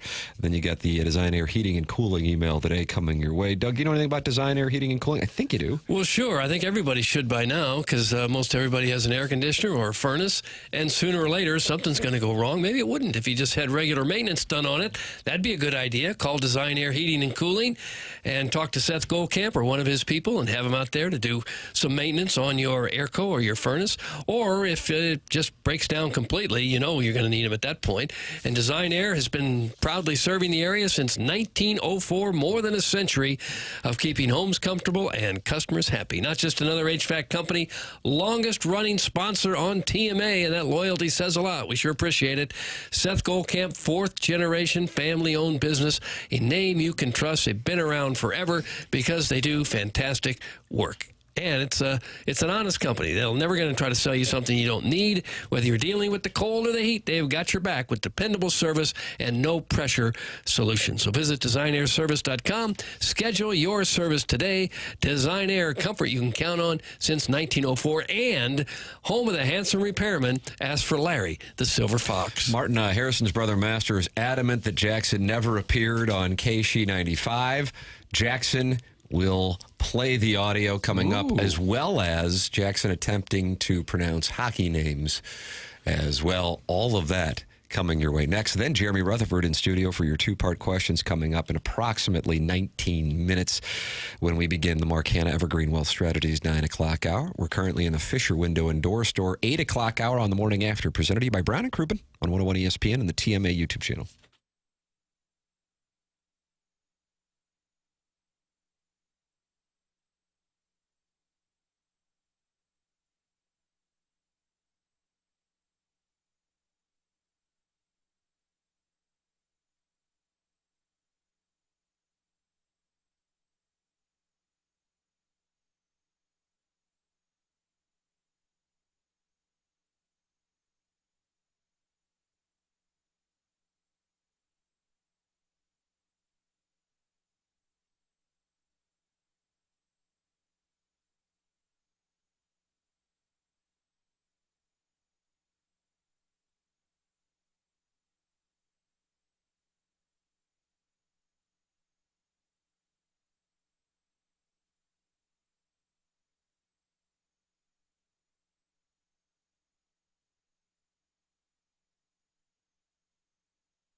I guess what I was talking about. This is the principal in this music video is what the guy who ripped up the cards in the World Series of Poker main event next to me looked like. Do you remember this music video? I think I do, yeah. Oh. Is it Tommy Lee smoking in the boys' room with Mick Mars? Or was it Nikki Sixx? Well, you could tell me anything, I wouldn't know. Okay, it was Nikki with 2 Ks? Yeah, got it that way. Jackson is about to have one of his biggest segments ever. This guy, Doug Martin, and I were talking in the commercial break, and we just hear audio from Jackson celebrating that he discovered the audio that Harrison's brother Master said did not exist. Jackson, you set it up. So the learn drop of how are the sports? Are they great? I've claimed that came from an appearance I made on KSHE when she was hosting the afternoon show on KSHE 95. And Harrison's brother Master is adamant that it came from a visit in the TMA studio. Well, luckily we have the audio. Oh, wow. Okay. Receipts? Receipts have been kept. Anyway, I had to, you were walking in the hall and I said, I cannot believe. And so I pulled him in here to ridicule him on air. But how are things? How are things at your shows? Are they Everything's great? great. Yeah, we're loving it. Doing well. 101's going great. How are the sports? Are they great? Okay. There it is. Boom, boom, boom. Boom. I mean, I imagine Harrison's brother Master will be sending in an apology, Jackson. This is a great win for you. No, he won't. Maybe not, because he just got suspended. Whoa! Suspended a period of 2 days' time, and I'm going to hit him with a 70% tariff. 70%? Yeah, because he was so wrong. That's going to sting, and so isn't it? adamant in his ignorance. Yeah, there you go. Wow. This one will sting a little bit. He's going to take his text overseas. Jackson, I mean, you said you wouldn't back down today, and you're delivering on that promise you made at 7 o'clock. But I don't even feel like I'm like that much of a triumph because I vividly remember it, and I knew I was right. Just because someone tells you over and over again that you're wrong, like, you know, you have your own beliefs. When someone asks you the question, how are the sports? Are they great? How do you go about answering that Well, question? at the time, the sports were great. The Cardinals were a really good baseball team. Albert Pujols was closing in on 700 home runs. Missouri wasn't great at that time, but things were going well. At least Cardinal-wise, they were. Okay. And you also have the audio of pronouncing. This is from Balloon Party, also in 2022. Let's see what we got here, Doug. You wanted to February 9th, 2022. Early on. This is me trying to pronounce hockey names. That J in front definitely isn't a J, so I'm going to say it's a Y. Jaromir Jagr? Jaromir Jagr. Final answer. I feel badly. Now I actually feel bad about this. I didn't think it was going to go. Jaromir Jagr. Okay. Are you familiar with his work? Not at all. You can text in. It's 65780. It's the Air Comfort Service text line. This is going to be, if this doesn't go well. No, I know that. I know, You know this one. The Moose, Mark Messier. All right. I feel like we're back on track. It's not going to go well from here on out. This gentleman had a moment that lives forever in St. Louis Blues history. Wayne Gretzky was handling the puck in the neutral zone and unfortunately got away from him. This took place in 1996, Game 7 at Joe Louis Arena. Steve Yzerman? Oh, gosh. Yeah. Steve Yzerman. Yeah. Played against the Blues 200 times, I bet. So that didn't go well. Jaromir Jagr scored 766 goals, and he never heard the name.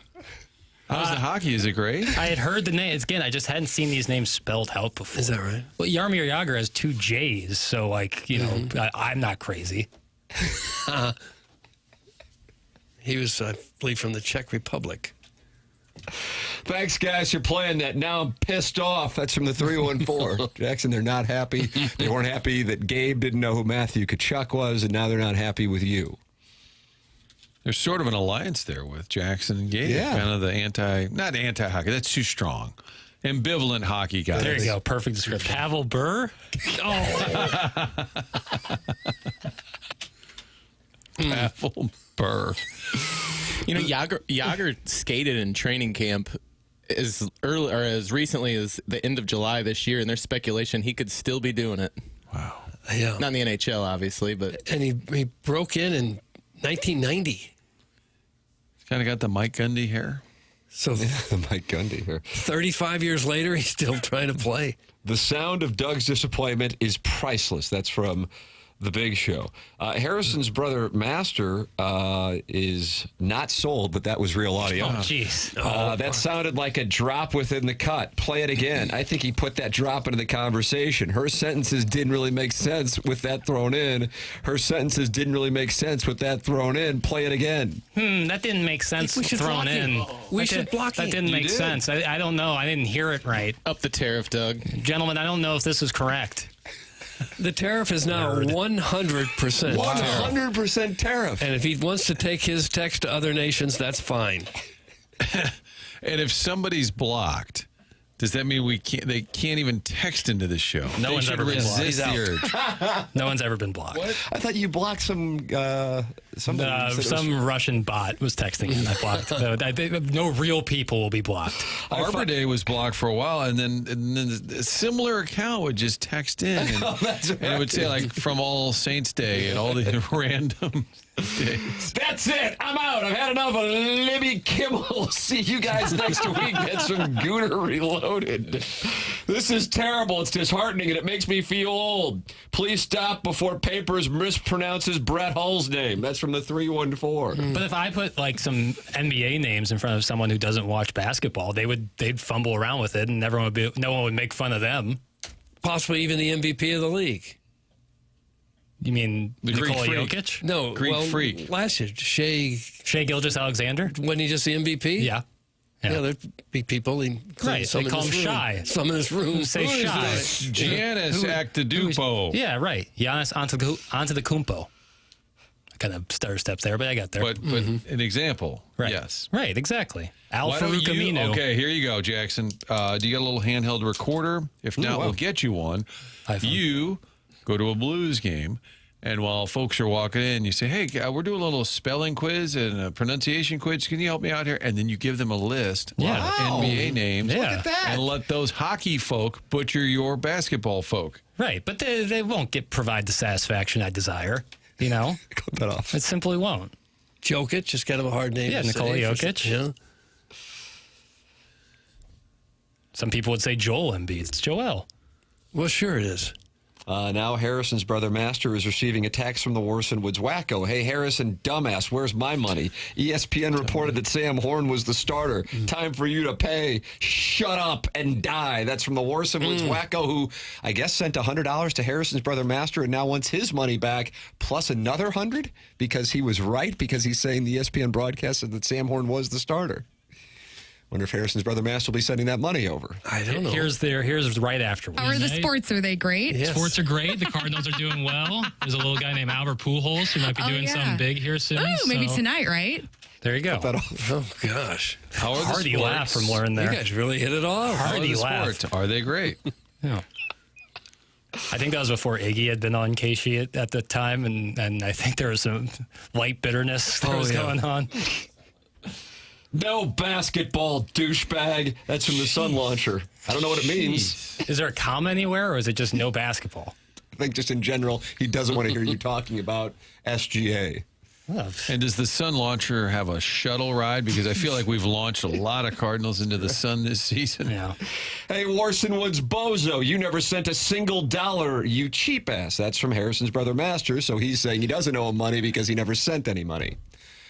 Doug, it's unfortunate. The good news is Jeremy Rutherford's going to be in studio, and the texts are going to be a little more amicable towards JR. 314-399-9646. Two-part questions for Jeremy Rutherford. He is brought to you by Mark Hanna of Evergreen Wealth Strategies. That segment coming up here in a matter of moments. It's TMA, presented to you by Brown and Crouppen on 101 ESPN and the TMA STL YouTube channel.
This is Jackson with a SportsCenter update brought to you by Saliga Heating and Cooling. The Indiana Pacers have added some backcourt depth after the ruptured Achilles of Tyrese Halliburton. They've got Monte Morris, the free agent, has agreed to a one-year deal with the Pacers. That was another SportsCenter update brought to you by Saliga Heating and Cooling, a Daikin heating and air conditioning dealer.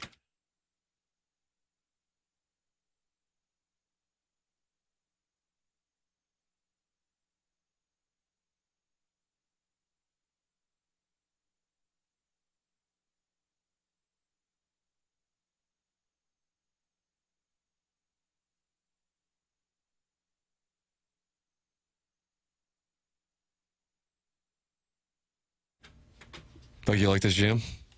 This a little better, yeah. What do you prefer, this or smoking in the boys' room? I guess this one. Nice. Not bad. Little 2001 for Doug. It's TMA 101 ESPN. Mark Hanna, Evergreen Wealth Strategies, 9 o'clock hour here on the TMA YouTube channel. Watch the program. Talk it over with other TMA listeners. YouTube.com/TMASTL. Cody and Cardinals is in there talking to Lex Luthor. And is it Doug? Is it Matt Stromer or Stramer? I just don't know. I don't know. I know Jeremy Rutherford's in the studio because he's brought to you by Mark Hanna of Evergreen Wealth Strategies. And he's taking two-part questions at 314-399-9646. Morning, JR. Morning, guys. I was telling you, I can't believe Kurt didn't catch any heat. Good phone call. Listener of the month there. Yeah. I figured somebody'd be telling him to drink some bleach. Well, there was that. There was that, but there also was like 30% support, which is basically record-setting in the Air Comfort Service text inbox. JR, what are some news and notes before you are asked asinine questions that oftentimes involve Jefferson County? News and notes. Yeah, we got some notes yesterday. You know, the training camp, they kind of put prospects with players who are going to be on the NHL roster, so you can't read too much into the lines. But yesterday, you could. And yesterday, they had Dylan Holloway, Pius Suter, and Jordan Kyrou together on a line. So you kind of look at that as, could that be the second line? So I asked Jim Montgomery afterwards, and he said, well, we know what Braden Shen can do with those guys. Right now we're taking a look at Pius Suter. So, you know, I think whoever starts in the middle on that second line on opening night, you know, it could change throughout the year with Suter and Shen flip-flopping. Pius Suter sounds an awful lot like Bruce Suter, the old Cardinal and that's reliever. the way I'm telling myself to remember how to say it, Bruce Suter. Anything that stood out to you as far as what took place over the weekend? How do you view preseason games and any knowledge you can get from that? Yeah, I don't watch them, so that's what what I think about. No, I took a peek, and I think that you saw some good things from some of the young guys, which you'd expect, and you know, you look at guys like Lucic. He's a guy you probably zero in on because you want to see how he can play against the other team. And you know, by the way, he went out yesterday. That's another news and nugget. Went out with a groin tweak, Jim Montgomery said, so he's 50-50 to be at practice today.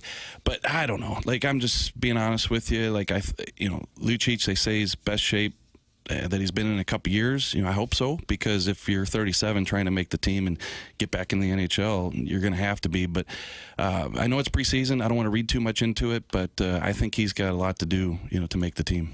And when you're 37, it seems like there's always some kind of nagging injury there. That's the thing. Is that the first of three more? And, you know, when does the groin go away if he tweaks it now? So I just think that the way Joseph is playing in camp, he's under contract. You know, Texier looks decent at times.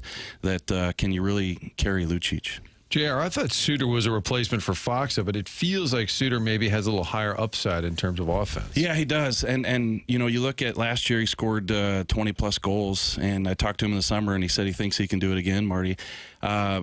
I think that he's going to find himself in that middle six center spot. Now, if Braden Shen can click, this is a key. I think this is the biggest story. One of the biggest storylines going into the season is if Shen can be productive with Kyrou and Holloway again, that really sets up well, because then you can have Suter as your third line center with the Neighbors or whomever.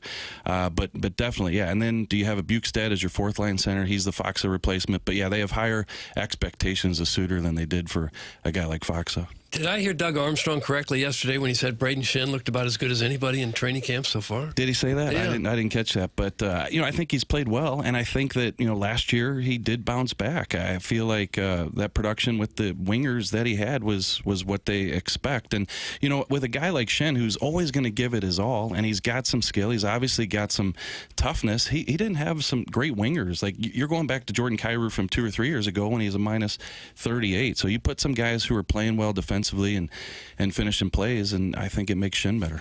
All right, JR, we've got questions coming in, and they are fast and they are furious. Read them slow, though, because I didn't bring my notebook. Oh, yeah, you didn't bring a notebook this week. Here we go. 314-399-9646. Also, take a look in the Michelob Ultra YouTube chat for those of you who are in the YouTube chat as well. A serious question for JR. Is it time to be concerned that Dalibor Dvorsky may not be the top 10 player and second-line center that we hoped?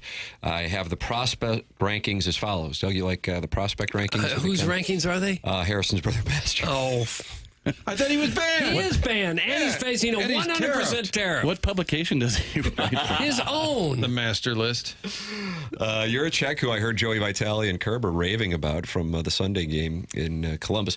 Carbonneau, Sternberg, and Dvorsky. Those are his rankings. JR, do you have a problem with the rankings, and what do you think of Dvorsky and his concerns? No, I don't think so. The thing is this. Once you start to hear a Blues prospect's name, which we did a couple years ago with Dvorsky, you start to the clock, and it's like, okay, when's this guy going to get here? And once it gets to 2 years, people start to wonder and scratch their head. But he's still 19 years old, and he had a great year in the American Hockey League last year.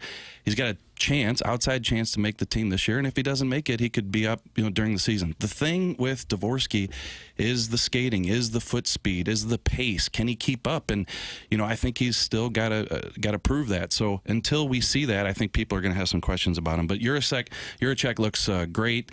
I had the athletics prospect guru tell me that he thinks Juracek is almost NHL ready, and that's just amazing. You're talking about a guy, 19-year-old defenseman. 19, yes. Yeah. He was a 16th overall pick last year. So if he can even be close to NHL ready soon, which he looks great in camp, that's a real good pickup.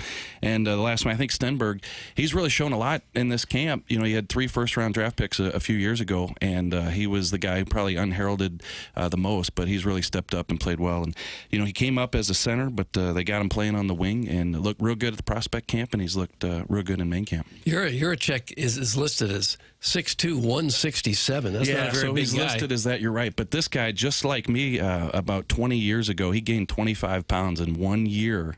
And so he's up to... you put on 25 in 12 months? That was probably a good year. So, but yeah, Juracek definitely needed to put on the weight, and he did do that, and looks good as a result. Hey, Shagger, you're here to reporter to hit the buffet. I love my Rick Smith. I wish everybody knew Rick so that they could see how they called him Shag at Rams Park. Shag. JR was Shaggy, right? Yep, Were you not Shaggy? And I think R.B. Falstrom started that, but then Rick picked up on it. But I had a little bitty, you're 22 years old, you got a little bitty hair coming out of your chin, and they thought I looked like they call him Shaggy. JR, if you were a Jeffco Cougar, who do you think is the sexiest TMA personality? And also, who on the Blues has the best mullet in training camp? That's from your mom's lesbian lover. The best mullet. First of all, can we include Mark Hanna in the best looking? For heaven's sake. He is hot. He's not on the team. He has a wonderful beard and a seductive voice, Doug. And he's a Melville Panther. He just walks in the dark room with that voice, and I think he's in. So I'm going to go with Mark, even though he's not technically he's a sponsor of the show. He's a sponsor of the segment, so we'll give it to him. But if I were a Jeffco Cougar and I were headed up to one of the fine establishments, I would probably have my eye on Jackson. Wow. Jackson wasn't even listening. How about that? Jackson calls hockey segments vacation time. He's looking for drops, right? That's where I take a little trip in my own mind. Tending to other things. But glad to have you here, Yeah, hey, come on out. Hey, me, you, Marshy, out in Jeffco this weekend. Oh, Jackson. Doing what? Just like walking around? Just seeing what the word is? Seeing what the Let's hanging out? I like it. I like where the sound is of the it. epicenter of Jeffco? That's a nice question. Yeah. Epicenter. The Arnold Tower. Oh, is it? Yeah. But that's on the northern fringe. What goes on south of the water tower? Is there anything? There's something out there. No, you don't know the rule in Jeffco, and Kurt probably knows this too. No. Kurt with a K, you trust him. That you don't go one exit past where you live. So if you're at Imperial, you don't go to Barnhart. If you're because everything else is north. Everything else is like those are Hoosiers. That's further south. That's really that is the rule. How about that? A bunch of snobs. Who knew this was you going on? You ever get to Kimswick at the Strawberry Festival? Oh yeah. I got dragged to that place once. Is that where the Blue Owl is? Is that the Blue Owl? Yes. And that's good. Yeah, that festival is packed. It's always packed. I know.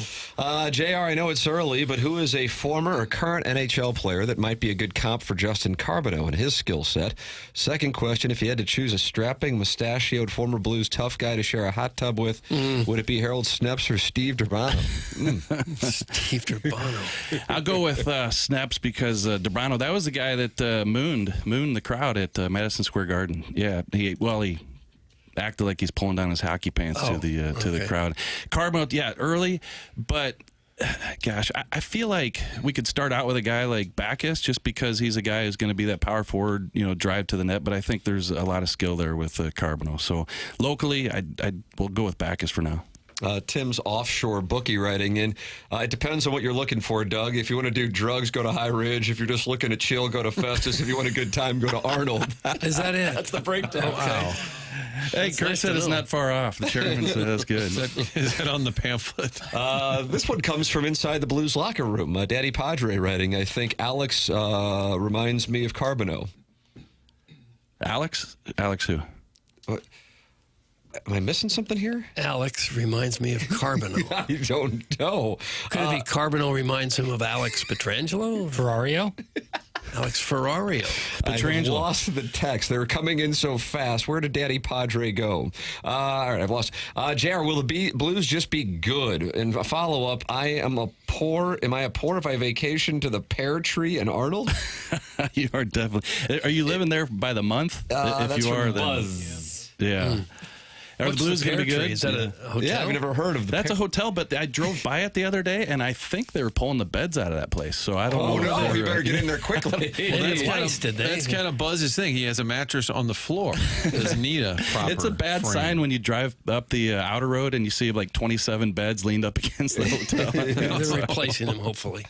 Let's see what I got. Kind of hazmat suit fumigating. This one is from the Sun Launcher. It just says Steiner with a question mark. Yeah, I think that's who he was talking about, probably. Carbonneau. Let's see what we got. Which member of the Blues? Nope. What do you think on Snipes' goal total this year, JR? Also, don't want to come off as mean, but it's the last pool weekend down at my place. Can you come up and sit next to me so I look skinny? That's from Chairman Steve in Wildwood. Thanks a lot. That's a TMA Listener of the Year doing that. Ouch. Yeah, I don't do pools in September. Sorry, Steven. I don't go to Wildwood. So then what do we have on the other one? Snipes' goal. Yeah, Snipes' goal total. Yeah. Martin's pen blew up on me, so I don't know. Yeah, just complete. Try to write down Snipes' goal total, and this thing just blows up. Martin's tending to it. He's bringing another pen over to JR. Look at this thing. I'm going 25 for Jimmy Snipes. 25? Really? I think we set the over under 21 and a half, I think, on the program. That'd be a really good rookie year, though. That'd be great. Take that. Yeah. And hey, the main reason I'm doing that is, well, A, he's got the skill, but B, you're playing with Robert Thomas, and I think Thomas is going to get to 100 points this year. What would be the over-under on Kyrou goals? How about I set it at 38? Huh. Okay, that'd be another 40-goal score. What will Harrison's brother Master do if he's a 40? I truly hate TMA listeners. Why do you ask weird questions like this, you idiots? That's from Choke Artist 1.6, Doug. Okay. That is a name that was created following the unfortunate incident in April in Manitoba. Right.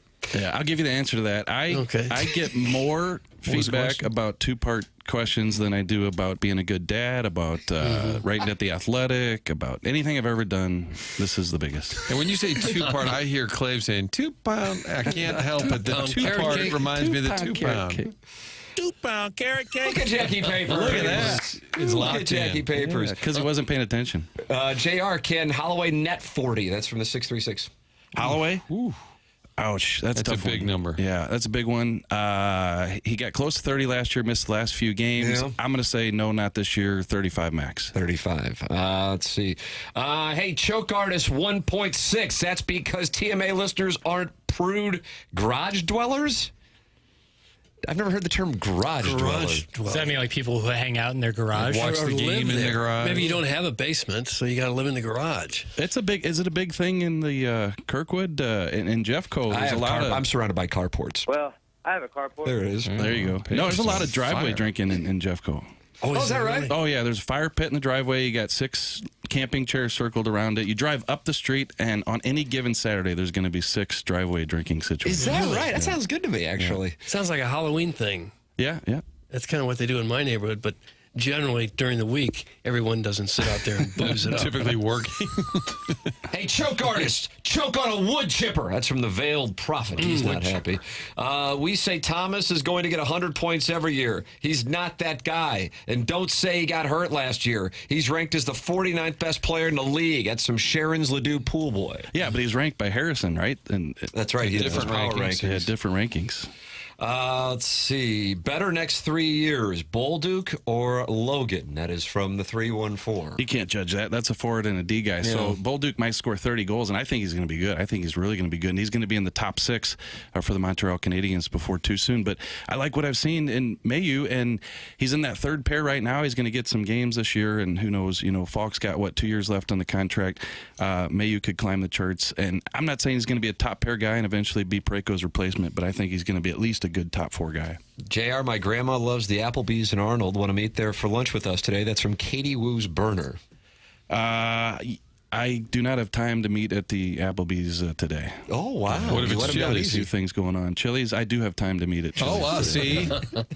Choke artist wears Hey Dudes exclusively. That's from Al in Dadeville, and he's not happy with Choke Artist 1.6. Hey Dudes. Doug, you like Hey Dudes? Well, I don't know what it is, really. Jackson? They're kind of a mix of a slipper and a sneaker. It's kind of a slipper at the top, but it has a sneaker bottom.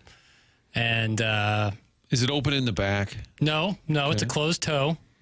Well, that's the back. It looks like a sneaker, but it has the feel of slipper, I believe. Tim, I said open in the back, and then he said closed toe. I was trying to picture if it was Croc-esque, where you just slide your foot in. Which Skechers. Skechers, like the sneaker? Yes. I would say it's closer to a Sketcher than a Croc. Well, Skechers is a brand. All right, I'll look it up. What do you mean? I just explained it in full. Oh, we got a picture over here. Chairman's got a picture. I forgot Chairman's in the studio. He's on the ground. Oh, my God. Okay. And that's what Choke Artist 1.6 wears. He wears Hey Dudes exclusive. That's exactly what I described. Jackson, shorts, no socks, and Hey Dudes. Yay or nay? Not my look, but you don't kink shame. Who am I to judge? Whatever blows your hair back. Look at this guy. Or in some cases, lack thereof. JR, do we see Snuggie becoming a prominent player?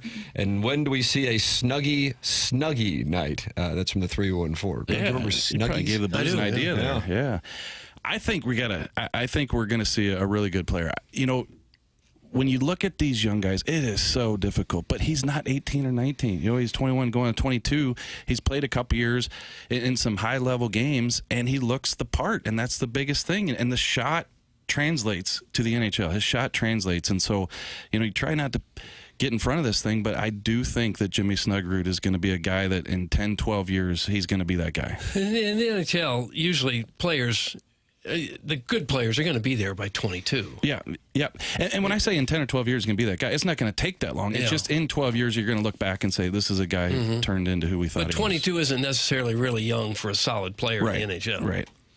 JR with us here. Brought to you by Mark Hanna, Evergreen Wealth Strategies, online at evergreen-ws.com. That's Mark Hanna's website, evergreen-ws.com. The number is 314-889-0503. He is the 9 o'clock hour sponsor every day. And when JR is in on Wednesdays, he sponsors Jeremy Rutherford, a wonderful person, but also a great financial advisor. Multiple members of the TMA Dais and TMA audience working with Mark Hanna. Get yourself a financial advisor, and I would recommend talking it over with Mark Hanna. You'll feel better about your financial situation and the world in general once you talk with him. 314-889-0503. That's Mark Hanna, Evergreen Wealth Strategies. Hey Dudes are the official shoe of dads who threw life in neutral after the age of 30 and treat a night out at Texas Roadhouse like it's a night out at Wright's Tavern.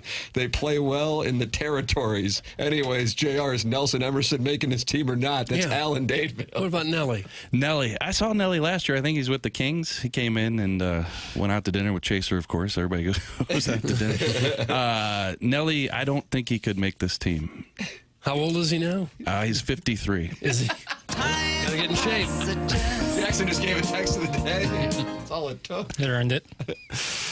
And I did think of a place in Jeffcoat, Reds. What is that? I think it's a bar where you're probably still smoking there. That's the epicenter. Oh, then that might be the place to go. Reds. That's the epicenter. I like it. Oh, it's right down off of 67, kind of down by Kimswick. Okay. Can Well, people I've let never us been know there. if you can smoke in Reds? There's got to be some. We'll take some phone calls. Any advice for taking a 6-year-old to opening night? That's from the 618. Yeah, you know what? Get there early. I don't know where the seats are. I think one of the coolest things that I know the kids do is go down by the entrance where the players come on. I mean, they're bumping fists. It's the thrill of a lifetime. Also, make sure you find your way up to level 3. Last year, they had the pulled pork mac and cheese with the red hot riplets on it, and I made it number 10 on my list of things, that the Blues Power Rankings. And so yesterday they had that luncheon down there, and the people from the farm truck were there, and she said, "Oh yeah, I love that ranking." So they've had some people come up to level 300. Look, you're moving product. Yeah, so I mean, you've been doing the sponsor thing for a while, so trying to move. If that was 10, what was number 1? Good question. I'll have to go back and look at that one. Oh, okay. You want the show to be number 1? We could throw that in there. Oh, look at that. Sure. We're number 1. Jeremy Rutherford, brought to you by Mark Hanna, Evergreen Wealth Strategies. Always enjoy the conversation, JR. What is on the itinerary for today? You're doing the Last Minute Blues podcast? Yep, Last Minute Blues podcast, and then we're going to get to practice and probably write a piece today, and that's about it. Doug, I'll make the show number 1 if you can tell me what year Motley Crue put out Shout at the Devil. Oh, I wouldn't have any idea. What do you think, JR? You think 83 or 84? That's my guess. I'll say 83 or 84. All right. Gotta get him. Tim says that gives you 3 years. 83. Yes. Look at this. Yes, Doug, the show is number 1. September 26th, 1983. Oh, so right coming before up. my 7th birthday. I wonder if they did that on purpose. JR, always enjoy the conversation. Thank you so much. Thanks, boys. There he is. That's Jeremy Rutherford. His Wednesday 9 o'clock hour appearance brought to you by Mark Hanna of Evergreen Wealth Strategies, 314-889-0503. Hey, guys, how do you get a texting nickname? Great question. New listeners are wondering how they, too, can get a nickname. Jackson, you want to tell them? Starting on October 1st through the first week of the month, you can text in your request for your name, and I will save it as such. So it starts on Wednesday, right? Right. That would be. Does it go to the following Wednesday or just? Yeah, I'll give it to the following Wednesday. Wow, sporting. Yeah, start of the show Wednesday to the end of the show the next Wednesday. And that next Wednesday, we'll be getting ready for Roll Tide coming into Columbia and the Buckeyes coming into Champaign. How do you do? Let down to be alive. Amen. People are saying you can smoke in Reds, so after the show, we ought to go there down we there and go. have some darts. So we're going to go to Applebee's with the one guy, and then we're going to go to Reds? For some darts. All right, I kind of like this plan. It's a nice afternoon for us here. The program's called TMA. It's presented to you by Brown and Crouppen, 101 ESPN and the TMA YouTube channel.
Well, Doug, you wanted it.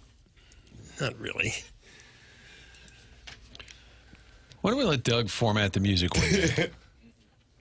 Be a lot of Mills Brothers. But nothing wrong with that. Yeah. Nothing wrong with that. I'll take some Bee Gees. Tim, you're out Friday?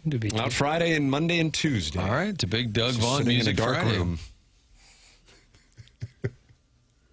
I'm worried that I'm just going to start gambling just because I'm going to be like, I'm not even bringing my golf clubs. Really? Yeah, you're surprised by that. So is my wife. A little bit. Although it's not like necessarily easy to just like go out and play in Vegas. Yeah, and it's Unless you want to like pay an absorbent amount of money. Yeah, I would rather just watch the Ryder Cup in college football. Right. I don't know. Maybe we'll go to the Raiders-Bears game. I don't know. That'd be cool. Is it $200 or $300 to play a golf course in Vegas? It's also dependent. Shadow Creek is running at $1,200 if you're interested in that. And they're wondering why tourism is down in Vegas? How much do you think that win course by the Sphere is? I feel like it's 600. I was going to say 5 or 6. I think it is. God, that's I think insane. And it's still packed full of people? I don't know. Must be if they're I think charging Shadow Creek is that one. One of my buddies was out there and he played Shadow Creek a few weeks ago, and he said it's not available to the public. If they're going to get you on there, you got to be spending $100K when you're out there. And by spending, that means losing. Tim, by the way, if you're gonna go all that way, just to sit in a dark room, can I help you out here? Just go to that Pear Tree Inn. Where was that? In Arnold or whatever. Just save all that money. But they moved all the beds out. I said they're leaving. You won't have a bed. You won't have a bed, but we can get you a dark room. Yeah. Well, we may not have Wi-Fi, so that's. Ooh, I need that Wi-Fi. Yeah, Doug, I'll have an never mind. iPad, 2 laptops, and the hotel television in front of me. Security Sam guard. Ace Rothstein. That's what I'm going to look like. It's like Matthew Broderick in War Games. And if I can get in a spot where I can place the wagers without leaving the hotel room, I think you will be able to. I'm just going to leave the room for dinner. You I sure you're worry in that I'm going to Vegas? go down and play poker, and then the next thing I know, I'm going to get distracted, and then I'll be trying to watch the Ryder Cup on my phone while I'm doing it, and the next thing I know, Doug, I'm playing, what would you say, King 10 offsuit, I don't know and what I've you're opened up playing. my range too much, and I'm raising an early position with it, and the next thing I know, we got problems. I can't do it, so I'll stay in the hotel room in my robe with a snifter. Are you going to bring the robe, or will they provide that? I think when you got a guy who plays 1-3 no limit, you take care of him. Yeah, you make sure you give him that robe. Will you have some slippers? What else would I wear? Hey, dudes. I've got slippers with lifts. Have you to make you look taller in the bedroom? Because even in the privacy of your own home, you couldn't possibly. I need to be 5'5". Yeah. You haven't been barefoot in years. Each week, the Fast Lane and the Rizzuto Show battle it out in the Pick'em Challenge. I think the Fast Lane is in command early on I this saw thing. Brandon Kiley getting shot in the ass yesterday. So Fast Lane is competing well, but sometimes they come together just to hang out and watch some football. You can join Jamie Rivers and Rizzuto from the Riz Show this Thursday from 6:30 to 8:30 at the Hot Shots on Lindbergh in South County. Come watch the Thursday night football game. Get signed up for some point and 101 ESPN giveaways and enjoy a cold Bud Light. That's this Thursday, 6:30 to 8:30 with Jamie Rivers, Rizzuto, and Bud Light at the Hot Shots on Lindbergh in South County. You can email in for our Design Air Heating and Cooling email today, the morning after at InsideSTL.com. That comes your way in approximately an hour. The front page of The Athletic. Sister Jean news, Doug. Oh. Oh, no. She can't get up and down anymore, right? Still with us, but not able to. Oh, I was worried. Having to retire.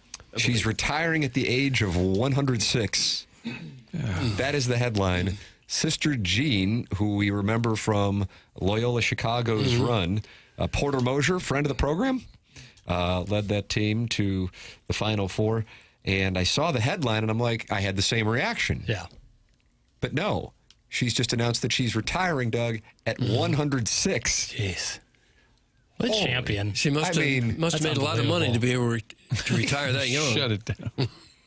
That's crazy. So when she says retiring, that she's not going to any games anymore, I assume, is what that means? She is officially retired from her public duties. That's what it means. Oh, okay. Do you remember what year that was? I know Doug doesn't know the years when Loyola went to the Final Four. Was it 18? That's 18. I was going to say 18. 18 seems Martin right. won. Yeah. He was looking at me when he asked the question. Did cousin Brian go to that? Was it in San Antonio, Tim? I think it was. There was a mustache gentleman who was really good for the Ramblers the kid at the from time. Chicago. Yeah. Yes. And he was back the next year as well. Yeah. What kind of shape you guys think you'll be in at 106? I think I'll be fertilizer. Yeah, I'll be a skull. I think that's what it'll be. Lopsided one. You'll know where I am. God bless her, but would you want to live to 106? If you're healthy. To 106, Yeah. 314-399-9646. If you still got your mind, you'd want to. Because if you're 10 years old, you say, would you want to live to be 80? And then when you're 79, you go, of course I do. Quality of life, of course. Yeah. If you're in pain, that's one thing. But if you're somewhat healthy and have your mind, your wits about you, sure. I was reading, within the last week or so, that people born in 2025, the percentage of probability of living to 100 is something like 50 to 60%. Yeah, now. I saw that. Yeah. You saw that too? Yeah. Mm-hmm. And I got to tell you, that kind of strikes me as obvious because we're talking about 100 years from now. So let's go back to 1925. I'm going to crowdsource something that I know no one has the answer to, but what was the life expectancy for someone born in 1925 or for somebody who was 40-year-old in 1925? Probably 70, 65. You think that high? 70? No. I'm seeing 58 for men, 59 for Born women. in 1925. Right. Yeah. So therefore, it's increased by, I don't know what the number would be if you're looking at the U.S., but at a minimum, 33% and probably closer to 50%. So if you're doing the math, then that's just logical. And also, I would imagine that the medicine and the technology is growing exponentially. So I actually thought the 50 to 67% range was low for kids born in 2025 to reach 100. It strikes me as kind of obvious. The question is, will Brio be housing them? That's what this is all getting to. One thing I'll guarantee, they'll still be smoking at Reds, okay? Yes. That's the guarantee I'm going to give you. Well, if you're born in 1925, that was the World War II generation, so we lost 500,000 Americans just when they were 21, 22 years old. Right. So that would have lowered the life expectancy considerably. Yeah, it's 79.4 in the U.S. as of right now. Is that right? 79.4. For who? A female? A male? I bet that's a female. I would assume. In Japan, it's 85. Yeah, right. Mm-hmm. How about that? The highest would be Hong Kong, 85.77. Wow. For females. Because men, it's usually 3 or 4 years younger than Just getting one number here. Okay, sorry. No, I'm not frustrated. I'm just giving, that's what I got. This is from macrotrends.net.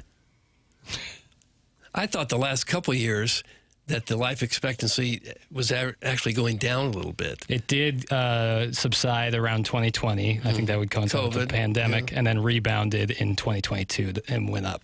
Hey, Hochi Papers, Sister Jean, that's how it's done. Nothing in life is free. You have to work for it, not take it and redistribute it like your spiritual mentors, Ho Chi Minh and Joe Stalin. That's from the Warson Woods Wackos. Somehow Sister Jean's retirement. She banked a lot along the way. And I'm the problem. What am I doing right now? I'm literally working right now so I can put a roof over my head. Mm-hmm.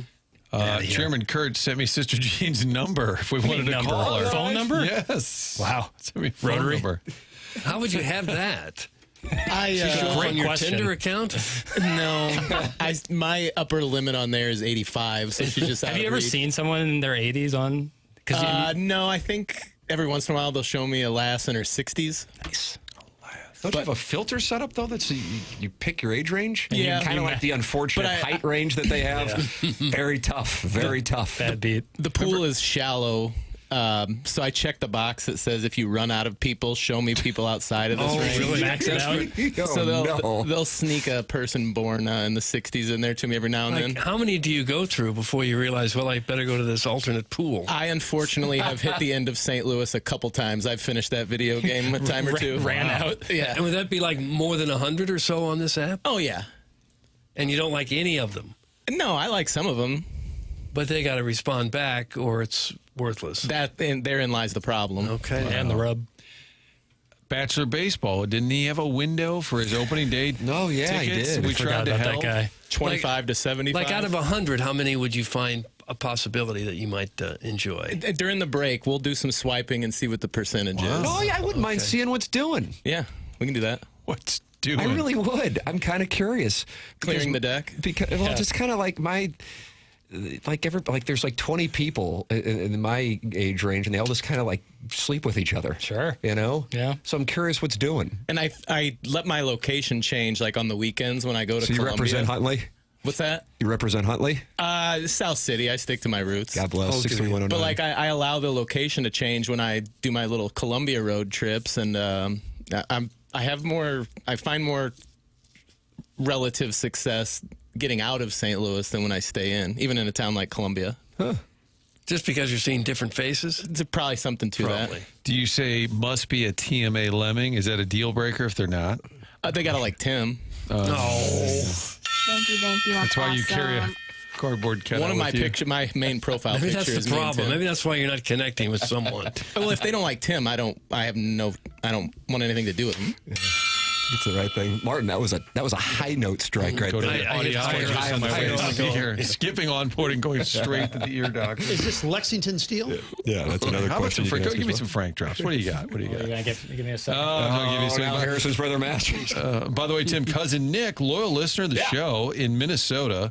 Big hockey people up there, if you're aware. He's big on Snuggerud, and he knows the family. The Snipes family. Yes, and he said they're unbelievably humble. He said, I saw the mom the other day, and she keeps saying, well, if he makes the team. God bless. And I said, Cousin Nick, he's on the first line. You might want to break it to Mom. The hockey people, they're the best. They really are. Yeah, if he makes the team. I think that's how he answers questions, too. If he makes the team. I can't wait to watch him play. I'm looking forward to that.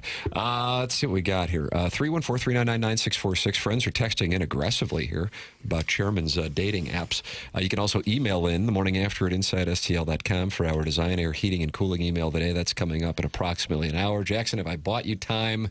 Oh, yeah, we had a Frank Fest. Yeah, Here we Frank go. Fest. Yeah, you want Frank Fest? Yeah. Mm-hmm. Quit sending us naked video of males, okay? I want to make love and leave you quivering. It matters. It matters. Frank, would you say this statement is accurate? Doug Vaughn, Big Ego, Small Johnson. I cannot confirm or deny. Gosh, that's sick. I'm thinking of Rennie right now. I don't know. It's pretty randy. Come here, big fella. Frank, do you like chocolate bunnies? Is there possibly context? I couldn't begin to tell you. Sometimes Frank would read texts that were meant for TMA, and he would be halfway through, and he couldn't hit eject, so he just had to finish the job. You can tell because the voice gets a little more And as soon as that would happen, we would swoop that up. Doug, this show, it infects other shows. We're witnessing it happening right now to Gabe DeArmond. He's going to be breaking down Missouri, Alabama at about 3 o'clock on October 11th, and there'll be guys demanding that he takes his shirt off. God only knows what the voicemails are going to look like. And that man's a serious journalist is what he is. He just wanted to do a little straightforward meat and potatoes college football show, and we've destroyed it. That's for him. correct. Somebody tried to get him to agree that if they happen to lose to UMass, he had to do the post-game show topless. He wouldn't budge, but he's trying to get Cody to do it. Should Cody they will lose be to the topless. Minutemen? Well, it seems like he would do it. Yeah, I kind of get the sense Cody's sporting. Doug, the number is 44.5 for Saturday's affair with the Minutemen. I saw that. And I got to be honest with you, seeing that Iowa and their high-powered offense put up 47. You're agreeing with me, Chairman. I'm kind of like, I might have a fiduciary responsibility to put some money on Missouri. Yeah, I think they're going to win because of Ahmad Hardy currently having 600 yards, which is almost twice the amount as the second leading rusher in the SEC. I think they want to continue to get him. You think so? Or do you think they're going to keep him healthy? God, if he got injured in that game. I know, yeah. Especially if you're ahead 40-0 and he's still in there. Right. I don't think you would see it in that case. But like that first half, it might just be feed Ahmad Hardy, maybe 15 to 20 carries. Yeah. And then if he gets another 150 or 200 yards, then you pull him. How about this slap-ass stat? Bo Prabula is plus 3,000 to win the Heisman. Ahmad Hardy plus 6,000. Really? It was 65. This is no disrespect to Bo Prabula so much as Ahmad Hardy is. Well, has a better those. Better yes, case. exactly. But that's got to be because of the QB thing. And that's what Drinkwitz said yesterday, that all they talk about is the top 10 quarterbacks. Like the Heisman vote is always a quarterback-driven conversation. We actually have that audio papers. You got it at the top of the Fun with Audio. Take a listen. Sure do. I haven't really seen much other than Mizzou people and the national people are still all caught up on 10 quarterbacks. So when they start actually looking into who are the best players instead of just the quarterback stats, because right now, national writers, no offense to y'all, they just look at stats. They're not actually watching enough games to know. But, we got a lot of football left. I don't think anybody's won the Heisman in September. So once you get into October and November and there's sustained excellence, we'll figure out who the best player in college football is. Right now, it's like the polls. The polls and the whatever are just for clicks and podcasts. So. Oh, gosh, someone took a big hit. Do you know who the Heisman favorite was 24 hours ago? Yeah, the Oklahoma quarterback. That's who correct. is, how Is about now that? out for a month. Intrigue. Hashtag That is intrigue. substantial. John Mateer, transfer from Washington State. Now he has to have a procedure on his hand. So they said he is going to miss a minimum of 3 weeks. I'll be curious to see if he is back in time for their game against Texas. Doug, you used to call it the Red River Shootout. That is now offensive, so I'd like you to call it the Red River Rivalry and maybe post a Twitter apology. So now, who do you think the Heisman Trophy favorite is? I'm going to give you 5 guesses and feel confident that you will not get it. I should get 3.5 to 1 odds on this, though. 6 to 5. Can we have initials, please? You're giving me 6 to 5. Nice. Yeah. Well, do you want to fire any bets at the pot before I give it? Is the Texas Tech quarterback in the... Wow, I know he has the numbers. I feel like Texas Tech is flying way under the radar for how good they are and how favorable their schedule is. So favorable. Yeah. Like Kansas, I think, is the best team they have left on their schedule. I think Rock Chalk might be good, but nonetheless, I agree with you. How about Sawyer Robertson? No. This team's too bad. Is Rocco Becht on that at all, the Iowa State quarterback? He's listed, but he's way down there. I have a dark horse, but I don't know if I have the number 1. I would like initials, please. Well, Jackson's going to name a dark horse. Jade Mayava of USC. No, I'm sorry. Got 2 more guesses. He's who before I would initials. put my money on right now. Okay. Robert Henry Jr. No. Chairman Kurt's going to fire the last bullet. Dante Moore. No, that's a good guess. Initials, please. The initials I will be giving you FM. Oh, yeah. Frankie Fernando Miller? Mendoza. Wow. Yeah. After he lit up the ILL. Plus 650. 2 incompletions and 5 touchdowns. Yeah, I guess the top 10 team. However, this kind of gets into what Drinkwitz is saying there. If you're just glancing at box scores and you're not able to watch games, and I understand I can't chastise people. I mean, my God, how many games are there every Saturday? It's important, and I'm sure some Illinois fans might not want to hear this, or maybe they do want people to be talking about it. The injuries to their secondary. I mean, he was throwing against guys who never were expected to be playing. So if you lost all of Missouri's secondary, maybe with Missouri you wouldn't notice a difference. But most places you would notice a difference, and that was one of the reasons why. Now, that's not to downplay how good Mendoza is, but I'm anxious to see how things go on Saturday when they go to Kinnick Stadium. Doug, 2:30 start. And his backup is Alberto Mendoza. What are the chances? Yeah. He's not listed as a Heisman favorite. No. But Prabula's plus 3,000 and Ahmad Hardy plus 6,000. I was talking to my dad the other day because you guys have a good time in Columbia. I said, yeah, I think Jameson, my older son, caught the bug. He loved it. And he goes, buddy, I love watching that Ahmad Hardy. And I go, oh my God, my dad's rattling off Missouri running back name. He's a Notre Dame guy. He goes, that guy is tough to bring down, buddy. I go, look at this. Tim Sr. fired up for the Gers. You were proud of him, weren't you? I was surprised. Yeah. And when you say Jameson caught the bug, the drinking at tailgates. That's exactly right. They hated the tailgates, Martin. Hated the tailgates. I saw Franco on Sunday. He goes, Marty, Ahmad Hardy, what do you think? Earl Campbell? And I'm like, Earl Campbell. Maybe not quite as stocky as Earl Campbell, but something there. Let me tell you, if we're having this conversation at this point next month in a couple days, about Ahmad Hardy, then it really might be live. Who's what's the best of Missouri players? Is it Chase Daniel, the best Missouri players, or is there somebody I'm missing in a Heisman vote? Oh, it'd have to be Chase Daniel. I think so. And he finished 4th that year. Yeah, he at least made the trip to New York. Right. I don't recall And anyone else doing Tebow, if I'm not mistaken. Yeah. Tebow won that year? Yeah, that'd been Colt Brennan finished 3rd, Doug? I don't know who finished 3rd. I just don't. Gotta do show prep. Well, it was Bradford and Tebow won those 7. So Tebow, Bradford, Brennan, Daniel. Yeah. Oh, wait, Bradford, yeah. And then Toby Gerhart was a finalist in 2009. Am I right on that? But that was the Ingram year, right? Yeah. Yeah, Stanford's Toby Gerhart. He only lost by 28 points. And who won? Mark Ingram. Kelly Bryant. Gerhart never did much in the NFL. He's on the. Doesn't mean he's not on Big Noon. I got you, Martin. Who? Thank you. 11 a.m. kickoff from Champaign. You guys, Saturday morning, get up. Yep. Get up and watch Saturday. The 2 Fox has. I actually wanted them to beat Indiana so that we could have kind of fun with Agreed. it all. Kind of like hype the week. Yes. Hey, the game's on Fox. Sucks. Maybe rattle off. We were looking for Kerry Davis and some of his who are the alumni around. I think Neil Racker's the great kicker. we're going to make it like ILL week. And I'm like, ooh, after that game, can't really break out the pom-poms. Yeah. Let's get back on track, fellas. Let's get that U.S. Let's go 1-0 this week. They're getting 6.5 at home against, I don't know, because USC is going to put up some points. My guess is Illinois is going to put up some points. The issue is how healthy will Illinois be with that USC offense. You got to be sleepwalking if you're USC, don't you? I mean, it's 9 o'clock start, it's Pacific. their time, 9. I know we get there a day early to adjust. It's still 9 a.m. starting. That means when you're out there stretching, your body clock is 7 a.m. Mm-hmm. Come to Fayetteville this weekend to watch the Irish take their measure. Doug, be my piggy. That's from the Table Rock Lake Monster. I'm not sure what it means. Notre Dame and Arkansas, 11 o'clock kickoff in Fayetteville. I knew that part. How will Woo Pig Suey respond? Notre Dame giving 4.5 to Woo Pig Suey. Notre Dame will kill I Arkansas. think they need to get right. Notre Dame they got to roll. Notre Dame can't play defense, unfortunately. I don't know. That's what I was saying. I was going through all these games for the spread zone, and I'm like, I don't know what to pick because I can make an argument that I don't think Arkansas is that bad, and Talon Green can play. He's outstanding. And Arkansas's 2 plays from being 4-0 and like number 15 in the country. I can't ignore that. The other side of it is Notre Dame's 2 plays from being 3 or 4-0 and hell, probably like number 3 in the country.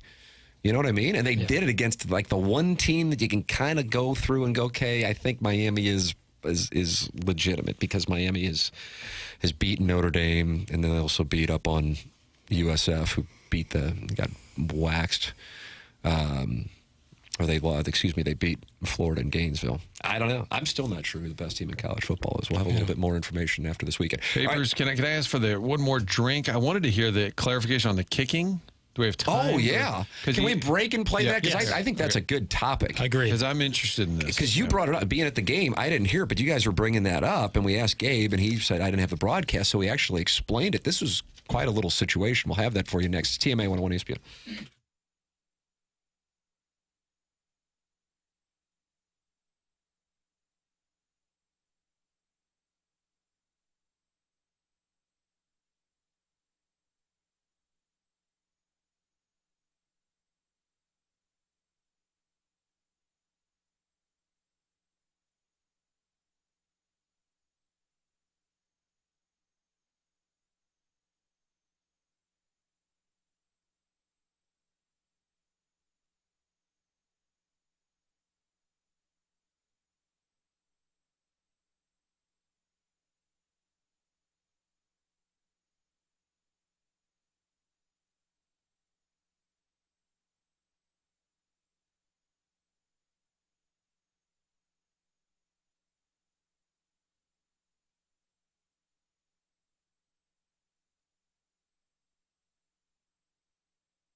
Warson Woods Wacko, who is our Missouri insider next to Gabe, says it's homecoming and they're off next week, but they bet they don't cover. Take Paul Revere getting the points, Doug.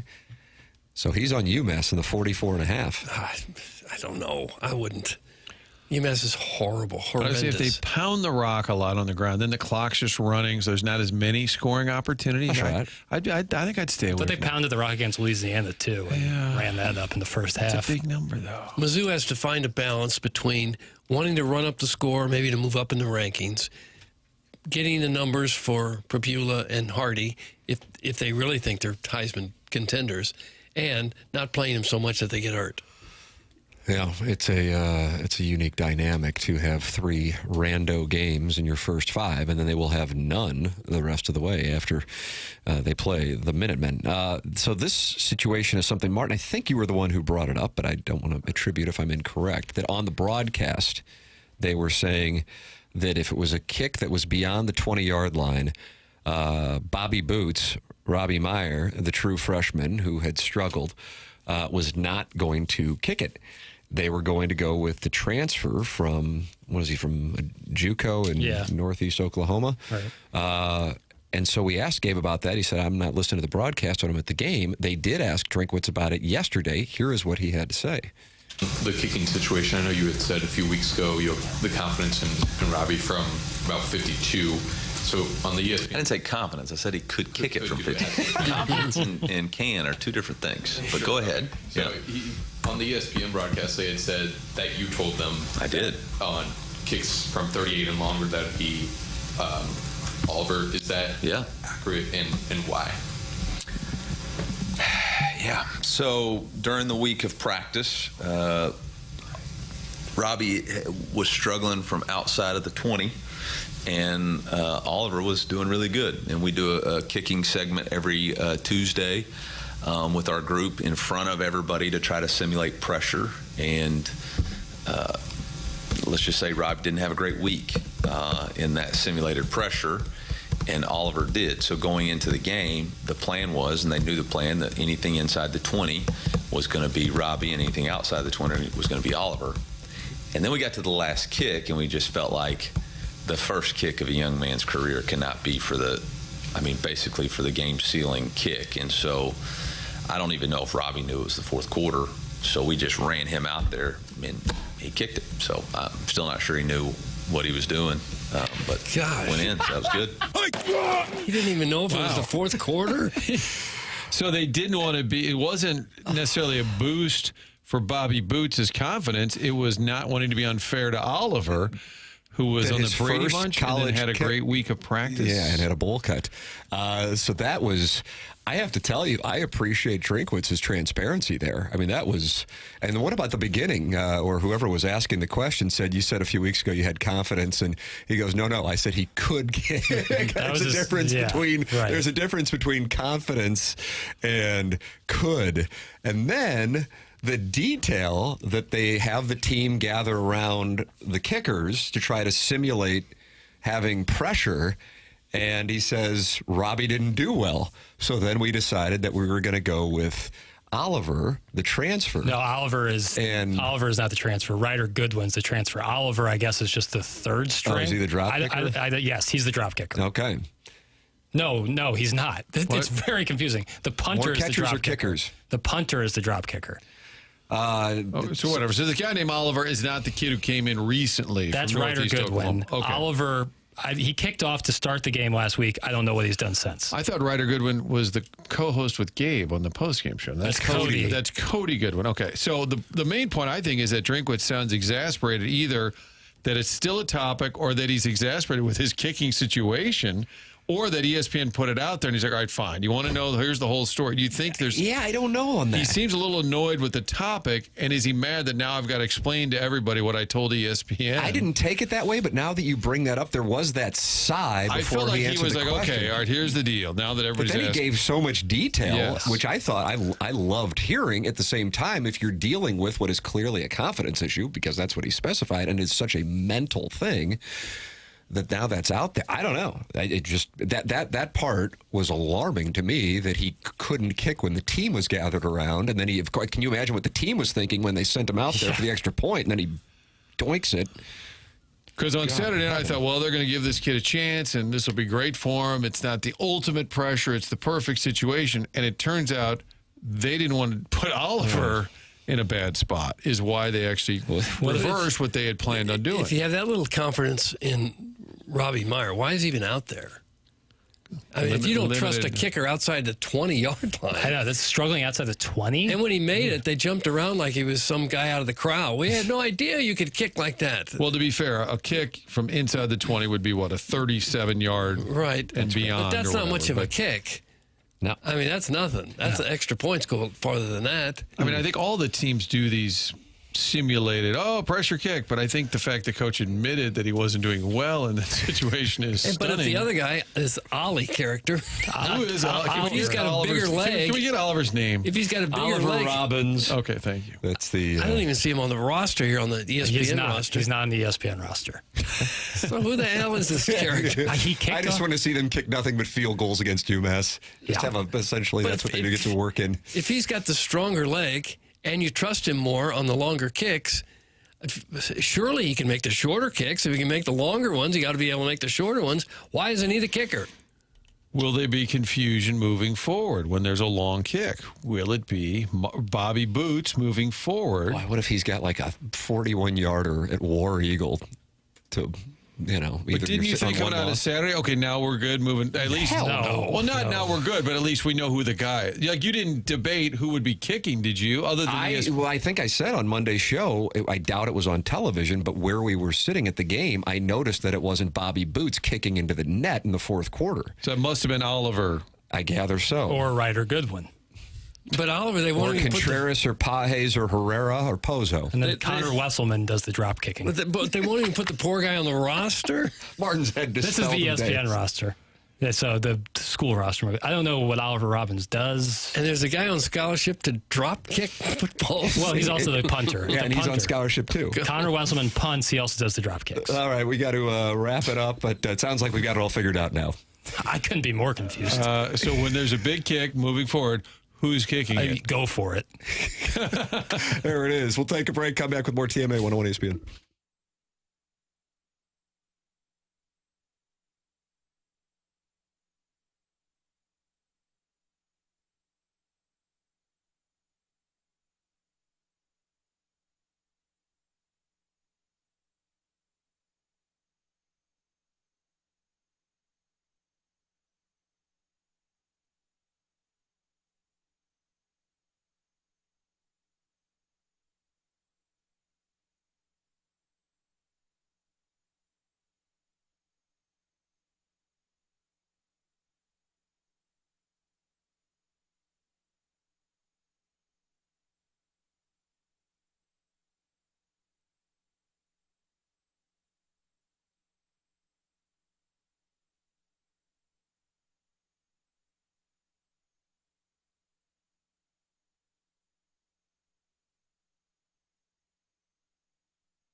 This is Jackson with a SportsCenter update driven by Johnny Londoff Chevrolet and Johnny Londoff Autoplex. Tomorrow on 101 ESPN, you get some Thursday Night Football action. Cardinals Seahawks pregame at 6:30, kickoff at 7:15. That was another SportsCenter update driven by Johnny Londoff Chevrolet and Johnny Londoff Autoplex. See them at londoff.com. Chevy, together we drive. Are you kidding me?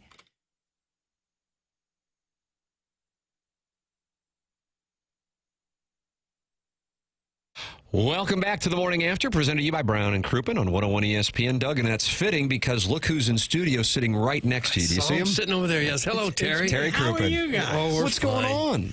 You know, nothing much. Just, the ups and downs of life. You've got festive, it's dreary out in St. Louis for the first time really in a while. But How many days do you think we get? When I calculated, I think we get 200 days of gray here. Of gray? Is that what you think it is? I'm sure it's not, but it seems like it.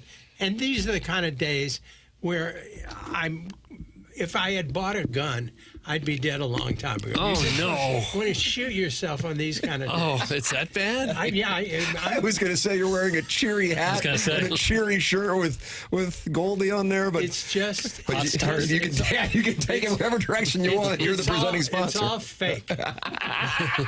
I'm looking at this with you. Wonderful. You know, you have sort of a washed out appearance. Yeah. And I'm looking right next to you. I mean, look at that. Yeah. You can't be blend happy. right in with the green. You can't be happy on a day like this. I don't like it. What I would say, I thought for the last month we've had, for the most part, incredible weather. Beautiful for weather. August and early September, it was great. But from about, I don't know, second half of October through April in St. Louis, there are probably about 80% gray days. Yes. And I just, I don't do. So do you have that? What do they call it? Seasonal? I always anxiety or affected. Affected. Yeah. Sad. I got it. But that's one of the things. Once you spend winter in Florida, you realize that you have it. It's like don't do the drugs if you can't handle the drugs. Exactly. It's the color palette. I like that. Florida, and you wake up, beautiful, and it's bright, sunny skies with blue skies, and there's you're a in lot a good of headspace. Blues and greens, and yellows I like and where you're coming reds. from. Yeah. I mean, it's just it makes you happy. I agree with that. Yeah, I'm it on really board. is. Of So course, the siren song of Florida is calling your name. Yeah, but I find I'm a little immature for people my age. Oh, yeah. You know what I mean? Mm-hmm. You know, when I sit around with guys my age, I'm not always as engaged as I should. So you like hanging out with people a little younger? Is that Not really. Okay. It's just people in general. No, they're people. They want stuff. You know? What you have to fight when you get old like us is always talking about your health problems. Because that's what people want to talk about. I was saying, you got it bad. Listen what happened to me. There's a restaurant here. I don't know if you're familiar. Lester's in Ladue. Oh, sure, absolutely. Give me some corned beef and skinny fries. And I meet with a number of different groups of people for lunch there.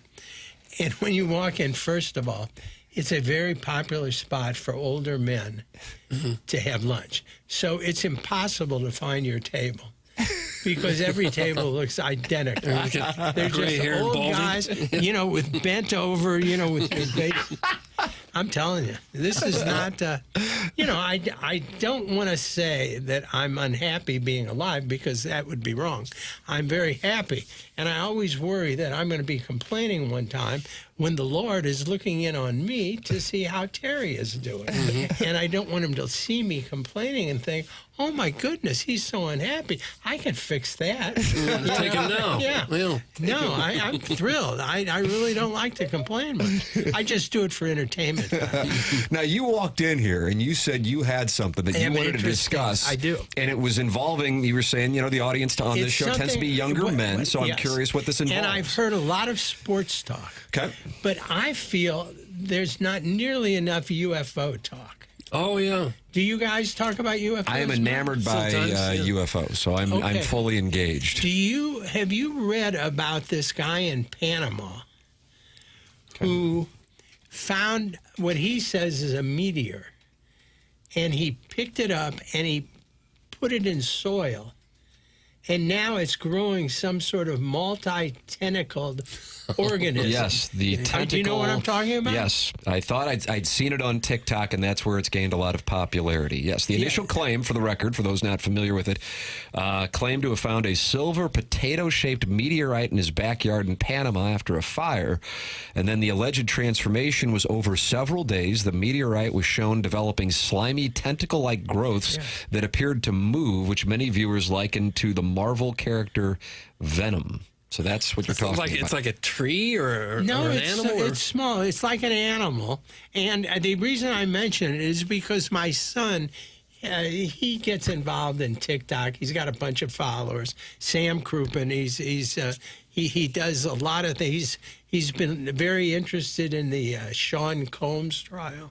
Oh, yeah, that's right. Yeah, you were talking about that. Reporting on it. And now he got the only interview that this guy has ever given, the guy in Panama. Oh, no way, really? Yeah, and it's apparently on YouTube. If you see Sam Crouppen YouTube, you can see it, where the guy talks about this creature that he's growing in his petri dish at home in Panama. So I just thought this was something that we needed to discuss. Well, you better believe it. Should we be afraid?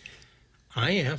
Oh, but let me say, when you get to be my age, you're afraid of everything. Sure, anything can kill you. Yeah. I'm reading that some experts are thinking it's a silicon-based polymer, widely used in special effects combined with where's the guy in Panama going to get a special polymer somewhere on the canal? This guy is he's lucky to get a sandwich. Oh, I'm looking at the video of it. Holy crap! Yeah, it's really creepy. Yow. So I just think enjoy yourselves because it's all ending. It's all ending with this thing. What a glorious way to go out, right? No, are you kidding? Be eaten by a slimy creature with tentacles? First of all, I have a particular distaste for tentacles. Have you ever been with somebody who goes to dinner and orders octopus? That's me. Yes. You like that? Olive and oak charred octopus. Oh, give it to me. And it looks like an octopus. I mean, my wife, there are parts of it that don't look like an octopus, and then there are little tentacles. My wife gives me the tentacles. Oh, you are I'm tentacle guy. You're a sick man. I was in Japan once, and I walked past a market, and this guy has, like, on lollipop sticks, little bitty octopus babies. Oh gosh! And they're just, the tentacles are all drawn up, but the little head, and he's stuck a thing, and they eat them like lollipops. Oh gosh, that sounds horrible. There's certain things in this world that are just wrong. Yeah, you shouldn't be eating. You shouldn't be eating octopus lollipops. Yeah, I wouldn't. I couldn't eat anything with a tentacle. No. There's something primal and frightening about it. I had a brother-in-law go through Air Force survival training in case he ever got shot down in his plane. They teach you what you can eat, what you can't eat. Really? They said if you're in the water, if it doesn't look like a fish, don't eat it. Only eat things that look like a fish. Oh, that's Otherwise, they're likely to be poisoned or not good. Yeah. You know, they say in the Korean War, when guys were captured by the North Koreans, a lot of men died because they just couldn't eat the food that they were given. Really? You know, with insects in it and stuff. You know, apparently the North Koreans aren't real cooks. And they gave them just these horrible meals to eat, just to keep them alive. That's all they cared about. See this thing I'm looking at? I do. It's a black slime. Looks like seaweed, black it does seaweed look like or venom, something. which I'm limited familiar with from my children. Tom Hardy. Tom Hardy, yes. Do you remember the Blob? Mm-hmm. Yeah. The movie? Long time ago. Guys, is that black thing swimming around? Mr. Siders has looked up the video. Yes, it's moving. Yeah, it moves. Oh, it looks like it's in a frisbee. What do you think, Jackson? I think it's the polymer. You think it's the polymer? Yeah, I believe in aliens. strongly. You have little faith. No, I believe in aliens. Did you see the well, I guess the film, it's not film, the video of a radar screen where a Hellfire missile gets fired at a UFO, and you see it coming to the UFO. It hits the UFO, and the Hellfire missile splinters into little pieces, and the unidentified object just keeps moving. Unbelievable. So our weapons won't stop them. No. That's always been my concern. I think The they're weapons won't stop probably... them, like what happened in Independence Day. I think there's a good chance they're on our side, that they're not here for evil purposes. If they were, we'd all be dead now anyway, right? Oh, bless you. Because they wouldn't have... You'll be that guy that'll run out to the flying saucer and say, with a pie or something. Oh, yeah, well, you might as well. Why wouldn't you, Doug? Welcome to Earth. Because we got no shot, really. If they wanted us dead, we'd be dead. Well, I guess that's probably true. Terry, as you know, we get a lot of texts. Your cohort, Ed Herman, can't stop reading the YouTube chat when he's in studio. That's right. But here's a text. The possibility of other life in the universe is extremely high, given its infinite, unfathomable size. However, there's zero chance we've been visited by, quote, intelligent life. Why? We are irrational, hairless apes who try to blow each other up. They learn nothing from us. Zero ROI season on Earth. That's from the Crestwood Coyote. Except for the fact we study gorillas. Right. We have an interest in sharks that just eat things, And I've made this comment before when we talk about this. I look at like ants and bees, where they have their own society. They've got a leader. They're very busy doing things. They have no idea what we're up to. Yet we could squash them if we wanted to. We usually don't. We just kind of let them go. No. The aliens could look at us the same way. Aren't these interesting little creatures? Yeah, except the history of more advanced technological cultures meeting less technological cultures has not been a good one. No, we would be at a great disadvantage for sure. Their technology clearly is far superior to ours. Tech civilizations generally dominate and frequently exterminate. But what can we do? I'm worried. I'm getting older. I got bigger fish to fry. Guys, that thing growing is just an STD. I had it when I took a questionable, very promiscuous date to a college formal. Scary at first. I just sprayed WD-40 on it and it was gone in 3 days. That's from the Warson Woods Wacko. So he recognizes it, Terry. Nothing to be alarmed about. Is it possible this is a hoax, this thing in Panama? Everything could be a hoax. Because that's kind of frightening looking thing. Isn't it? It does not look like something that I would like to have it's anywhere moving like close. that. Scary. Yeah. We are all just pawns in a simulation. That's from Well Endowed, Doug. Well, that's probably not true. Good for you. At least you're well endowed in the simulation. I wish I could. Who do I talk to? Doug can help you it's out with just that. a matter of saying, "Hey, you mind?" I'm sure. Why didn't you ask? Why didn't you ask earlier? Guys, what about the giant asteroid doing a flyby pretty much right now that a Harvard astronomer theorizes is alien technology? Yes. This is the third. See, I was very big into UFOs when I was a kid because that's when UFOs, in the 50s, that's when UFOs actually started. Yeah. And I was always very interested in them. And I think I tend to agree with whoever the guy said that there's life, but they probably couldn't get here. That's right. But that is, of course, assuming that the laws of physics turn out to be the way we currently You're talking think they time, are. space continuum. Well, the ability to travel faster than light, perhaps, is right now viewed to be as impossible, and that's the basis for all of these claims that while there's aliens out there, they could never reach us because we're so far away. Right. If somebody has figured out something, then they could be here. My goodness. Or if you see a UFO, it doesn't necessarily mean there's a life form inside of it. We send rockets up to space all the time. There's nobody in there. No. Could be the same thing that here. We know. Doug? Well, when we send that we know. When we send the spaceship to Saturn to take pictures, there's not a guy in there taking the pictures. That we know. See, Doug? My Uncle Ben disappeared during a mission to Saturn. See, I'm Jewish. And this Happy New Year, by the way. is our Happy New Year. Happy New Year. And I think it's year 5,785 or 6. Lunar Can you calendar. imagine what we have accomplished and have hidden from everybody else? You're living in 2025. That's right. I'm living in 5,000. What, 700? It's around there. Well, I mean, 3,000 years ahead of us. It's a lunar calendar. It always confuses me. Yeah, don't you think, what have we been doing all that time? We've been developing things. Well, humans did nothing for thousands of years. It's been the last 200, we're really on a roll. Yeah, we've been doing it for 5,000 years. Yeah, that's one of our things. That's a potato. Terry Crouppen with us. Check out, is it Sam Crouppen? He has a YouTube page? Yeah, whatever it is on TikTok or something. Yeah.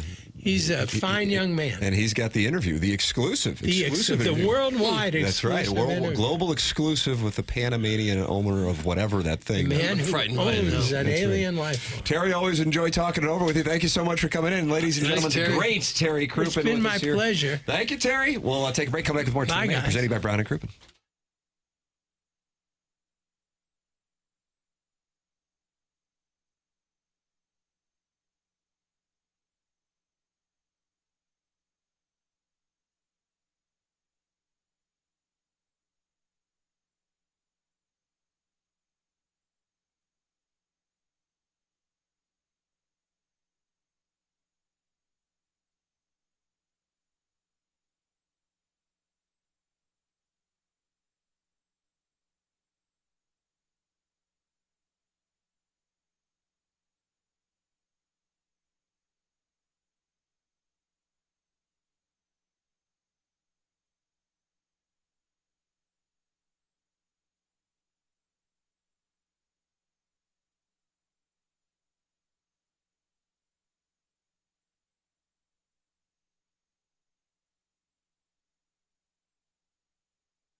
This is Jackson celebrating his win against Harrison's brother Master. Yep. Oh, that's how Rough Riders roll. Stop, drop, shut them down, open up shop. Nice. Whoa, Whoa. How about that, Doug? Hard not to be fired up for UMass after you hear that. Very sophisticated music. I've worked a long time on that he's one. barking at you. Oh, it's X. It's TMA 101 ESPN. Men, have you or your family seen a change in you? Not quite yourself anymore, struggling to focus, no energy for the people you love? Put it this way, if your bedroom could talk, would it have anything to brag about? It could be you're getting older or work stress or the undeniable fact that we've all become our kids' personal, unpaid Uber drivers. Well, Mentality can help you out online at mentalityhealth.com. I have been to Mentality firsthand, got tested, and can tell you you're in and out within 20 minutes, and they will focus on not only your testosterone levels, but your free testosterone levels, which other places may not check. Whether it's low energy, weight gain, or just that feeling that something's off, Mentality can help. So stop being tired of being tired. Get back to the guy you used to be. Visit mentalityhealth.com and reserve your spot to get tested there today. It's mentalityhealth.com.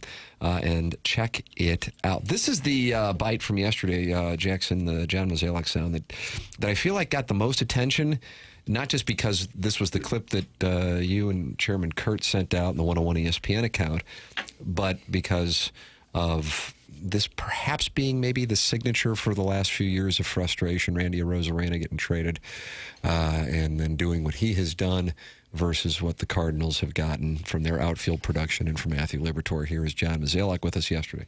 And some others have asked about Randy Arozarena. Why give up on him at the time? We're playing the hits. This is an exit interview. If he couldn't have gotten a wireless signal in the Atlanta clubhouse, Randy Arozarena is still in St. Louis. Here's my master's thesis. Your thesis.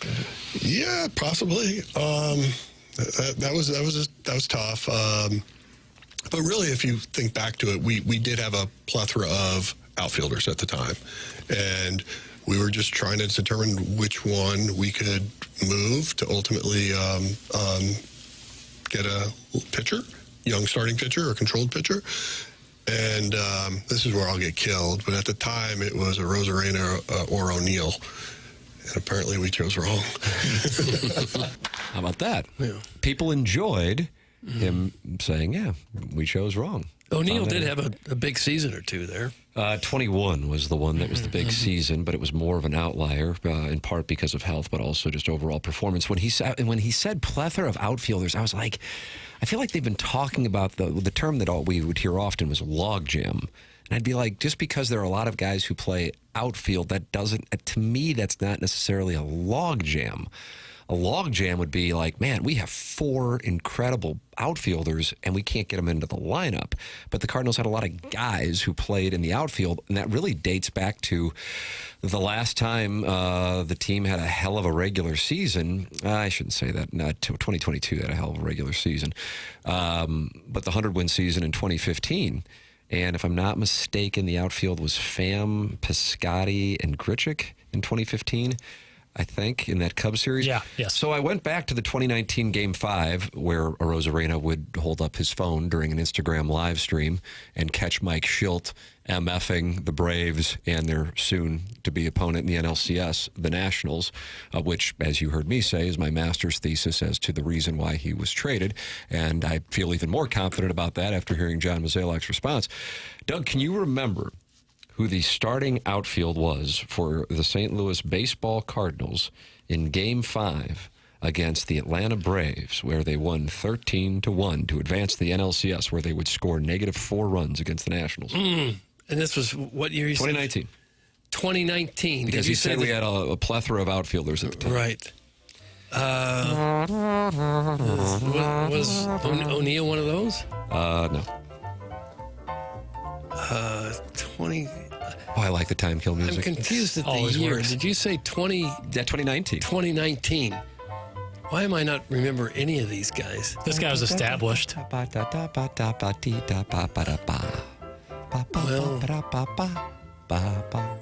Fowler. Yes. Okay. He hit .091 in that inning. Okay. I'm going to need scoring initials, I guess. My This memory's so bad. guy climbed a wall for a memorable. Ozuna. That's Was it correct. Gold Glover in Miami somehow. Now he did rake in that NLCS. He had a big big performance in particular in the critical Game 4 that sent It it wasn't back to Bader, was it? he replaced Matt Carpenter as pinch hit and then came in and played center field to replace Fowler, who went over to right field and replaced this man when he went to third base. Okay, you following that? So the starting right fielder for that day. Right. I'm going to give you Piscotty? 3 guesses. No. Got 2 guesses left. And he went no hints. Don't give him any hints. He went from Don't give initials. Okay. He went from right field to third base. That's right. Mike Shannon? Number 18. He did that. Yeah. I'm going to need initials. So you're withdrawing from the field. T.E. Thomas Edison? No, it's T&E, Missouri. Tommy Edman? Yes. Okay, that was easy. Now, did he play every possible position for the Cardinals at some point? Basically, minus pitcher behind the plate. Yeah. Then you also had Harrison Bader, as I made reference to, appearing in the game. And then Randy Arozarena did appear in that game. But when you're thinking of a plethora of outfielders, and then I list the outfielders, it doesn't really strike me as being a plethora. But in the moment, I was thinking, okay, 29, because there have been so many times where the Cardinals have said they have a bunch of outfielders. I think they would probably say we have a bunch of outfielders now. But Doug, you just said let's just roll the ball out there in Jupiter and have a tryout.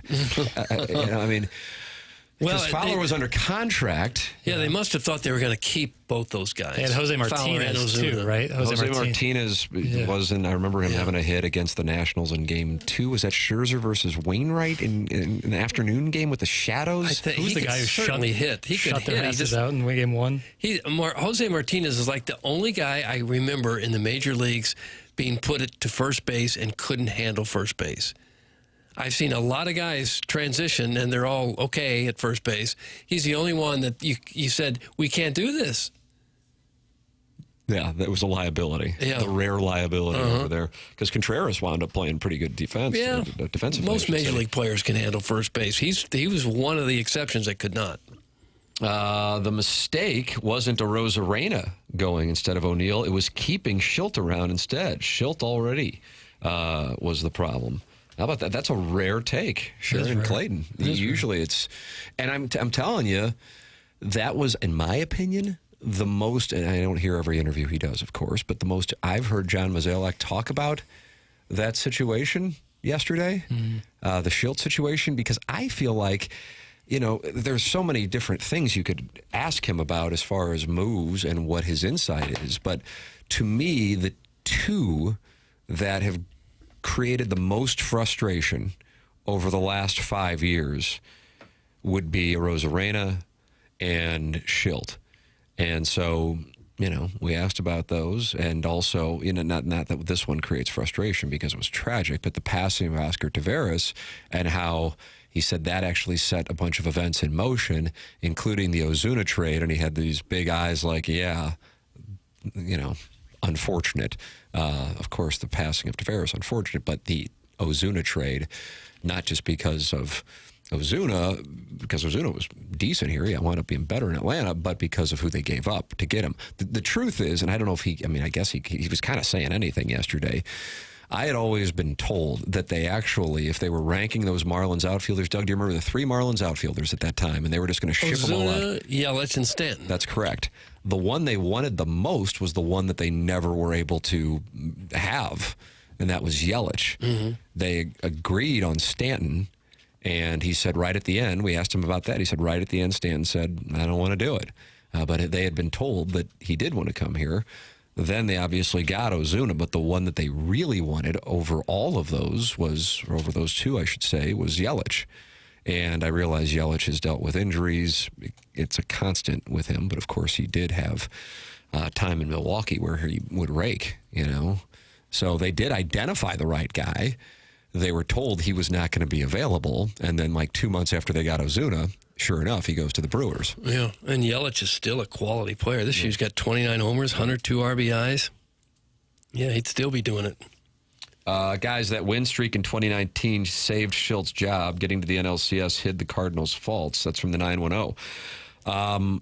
I think the winning streak you're thinking of was 2021. Right, and you'd be fired soon after. Right. And how many faults do you have when you're winning 17 in a row? But I would agree with the overall premise that the 910 sends in, which is that team was not, of all of the teams from 2000 to present day that went to the NLCS, and you're talking about a whole hell of a lot. Let me Mike Francesa you. 2000, 2002, 2004, 2005, 2006, 2011, 2012, 2013, 2014, 2019. And we're not including some years where they didn't get to the NLCS, but they played in the NLDS. That one, from my standpoint, is without question the weakest one. I mean, it's not even a question, the 2019 Cardinals. So that's kind of why I think if you're really going into the weeds on it, it's like, yeah, you can talk about 2019, but that was kind of a, rando team that was there, and you look back on it and go, yeah, I'm surprised that team was 4 wins away from a World Series. That was a classic case of, if we can just get hot, we can win this baby. Yeah. 2011 being the all-time example, but yes, 2019 they did get hot because the Braves were a big favorite going into that thing. But yeah, going back to the original point, the Arozarena answer, it's like, oh really? Who are the plethora of outfielders? I'm like, I can remember Ozuna, I forgot Fowler, but then who else?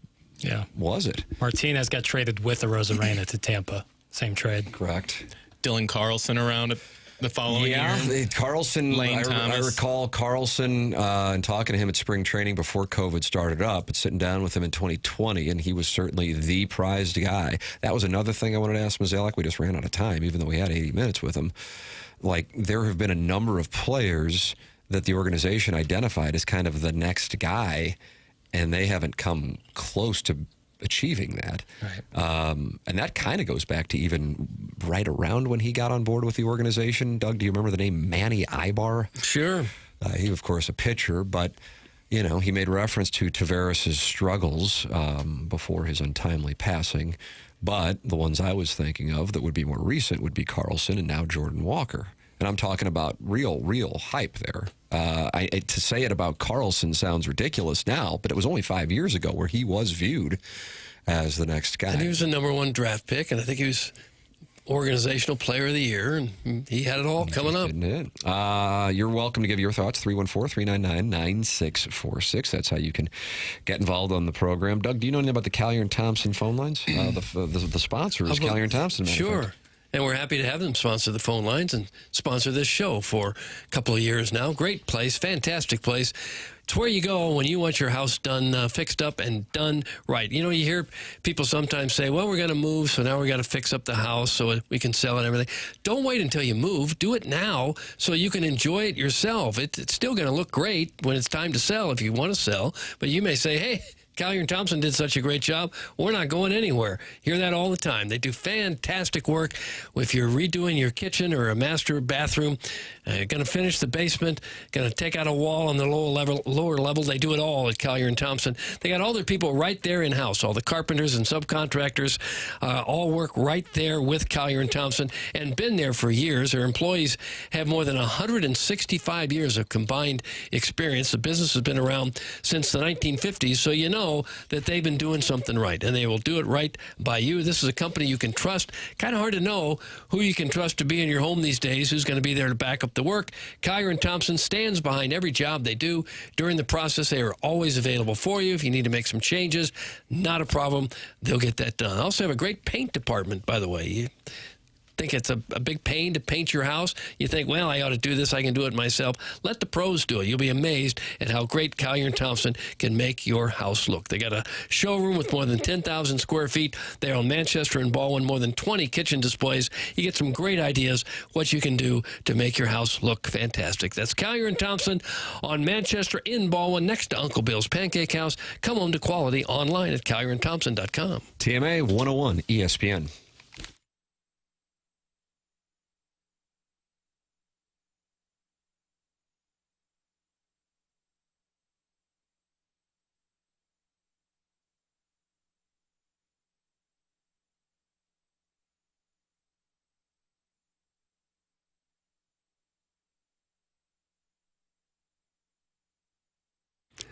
TMA is brought to you by St. Louis-based Stifel, a leading wealth management and investment banking firm.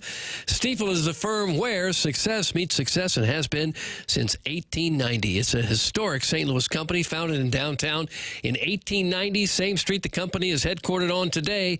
Proud to have called St. Louis home for 135 years. They partner with the Cardinals and the Blues, also the Stifel Charity Classic, and they sponsor Stifel Theater. Stifel is honored to support the city, the people, and their future. With financial advisors in 12 offices across the region, Stifel helps clients right here in St. Louis and nationwide manage their hard-earned wealth.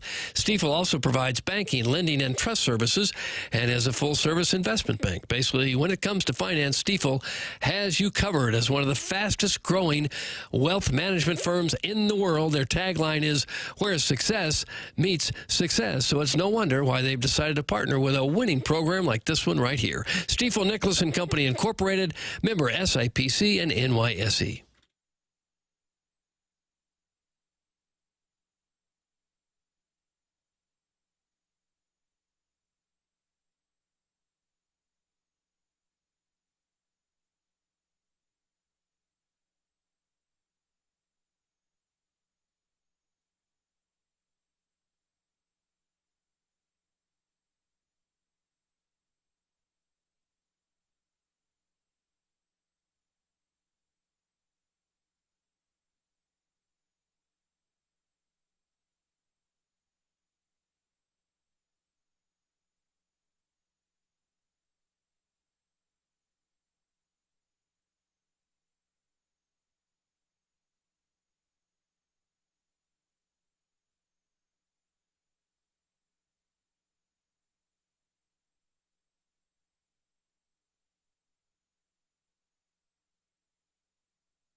It's TMA 101 ESPN. Got the Design Air Heating and Cooling email of the day coming up. And we look forward to reading what the people have to write. Riot's Dad is really having a nice month so far. The morning after at InsideSTL.com. BK and Ferrario live from Centene coming up at 11 o'clock. Then the Fast Lane from 2 p.m. to 6 p.m. Scott Rizzuto and Anthony Stalter and I, Riz of the Riz Show, and Anthony Stalter, the Fast Lane. Doug, we're going into the lab at 11 o'clock for the FanDuel Spread Zone. I don't know how Riz is going to handle going 0-7 next week or last week, how he's going to handle it this week. That's tough. I went at 3-4, but this Anthony Stalter, I think it's time that people start paying respect. Now, don't get me wrong. Our show is at war with the Fast Lane. Hashtag Radio Wars. But I got to doff my cap. I mean, the man, Doug, 23-11 against the spread so far this year. This is documented. I got it in the spreadsheet. 23-11. That's 68% against the number. It's crazy. 68%. He's probably making some money. I'm telling you. Yeah. I'm 55% against the number. That covers the juice. That's usually, hey, look at me. Look at me. Right. But I got Stalter. It's 68% against the spread. Guy's killing it. Went 5-2 this past weekend. He's on a heater. So FanDuel Spread Zone will be coming up on the TMA podcast feed, the 101 ESPN YouTube channel, and on 105.7 The Points as well, with the Riz Show and the Fast Lane. And me, we'll be getting that thing going here in about 15 minutes. 100 West Dental built brand new offices with the most modern technology and the patient experience at the front of mind. They're on Manchester in Baldwin. No dental insurance, no problem. The membership plan aids in the cost of dental work for those who don't have dental insurance. And they have a huge offer going on that if you mention my name, they will give you $1,000 off Invisalign at 100 West Dental. If you're not sure you want to go through with Invisalign, great news. They have a digital scanner at 100 West Dental that can show you a simulation of what it'll look like before you even go through with it. It's 100westdental.com or call 636-585-0100. That's 100westdental.com. They know you're not looking forward to going to the dentist, but it's an important thing. Poor dental health can impact the rest of your health. Don't let that happen. 100westdental.com. They are on Manchester. That's Dr. Brandon Pryor on Manchester in Ball. We'll take a break, come back with Design Air Heating and Cooling email today next year on 101 ESPN.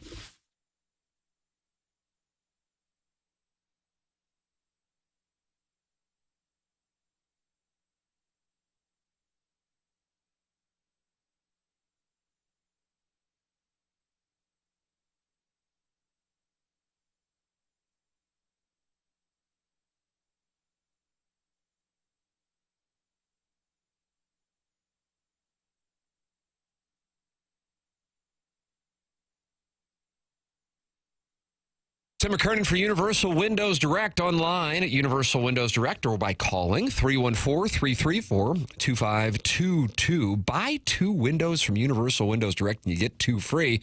And then you're going to pay no interest over 3 whole years. With September being here and kids back in school, vacations winding down, this is the time to focus on the house and talk with Universal Windows Direct. You buy 2 windows, you get 2 free. Plus, get $500 off your entire home improvement project, all with 0% financing for 3 years. Don't wait. Lock in your comfort now. Call them at 314-334-2522 or visit universalwindowsdirect.com to book your free estimate today. Their super spacer technology is energy efficient and built to keep your weather inside and not allow the bad weather into the home. It's Universal Windows Direct, online at universalwindowsdirect.com.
This is Jackson with the Sports Center update brought to you by Saliga Heating and Cooling. Cardinals Giants this evening, 8:45 p.m. with Sonny Gray on the mound for the Cardinals. That was another Sports Center update brought to you by Saliga Heating and Cooling, a Daikin heating and air conditioning dealer.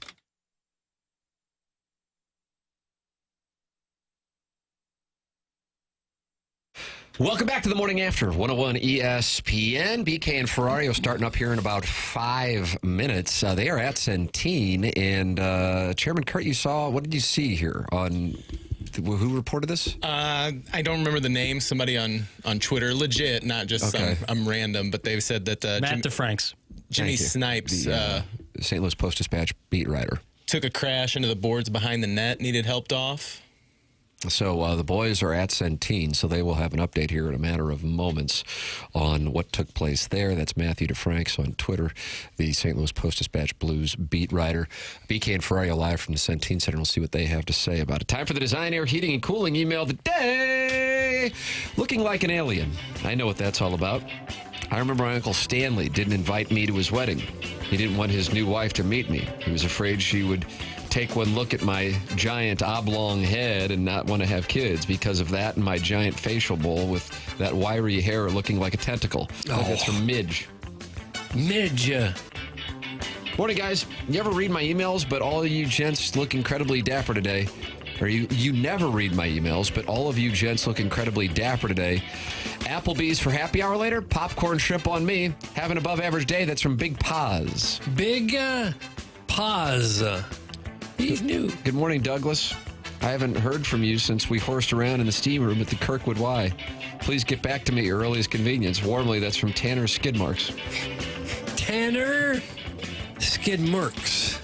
The Cardinals are coming, tra-la, tra-la. Well, not really, considering their chance of making MLB's watered-down postseason rests firmly at 0.1%. But if they can just get hot, they can finish 82-80, so their tone-deaf owner can insult the intelligence of the fan base by waxing the Org's car for having a winning season.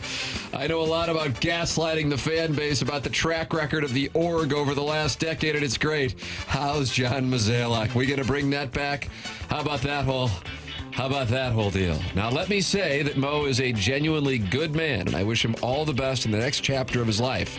That said, everyone from Big Bill on down seems to be a little too comfortable with the Org's descent into mediocrity over the last decade, and you can trace the decline back to the Matheny hire.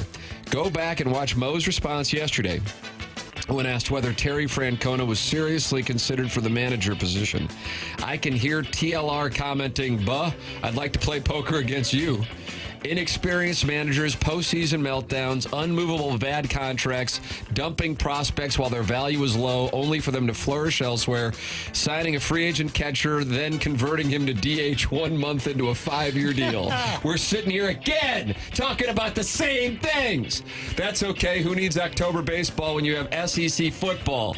Win or lose, we will rally around Gabe's postgame show, and we will give me your effing feet. It's from Buck Swope, DBA. The recessed lady's breast, and that's what we have for the Design Air Heating and Cooling email today. Doug, what you got? I'm voting for Bucky Swope. Tanner Skidmarks. Buck Swope. Buck Swope is one. The Design Air Heating and Cooling email of the day. BK and Ferrario coming your way next. Bye.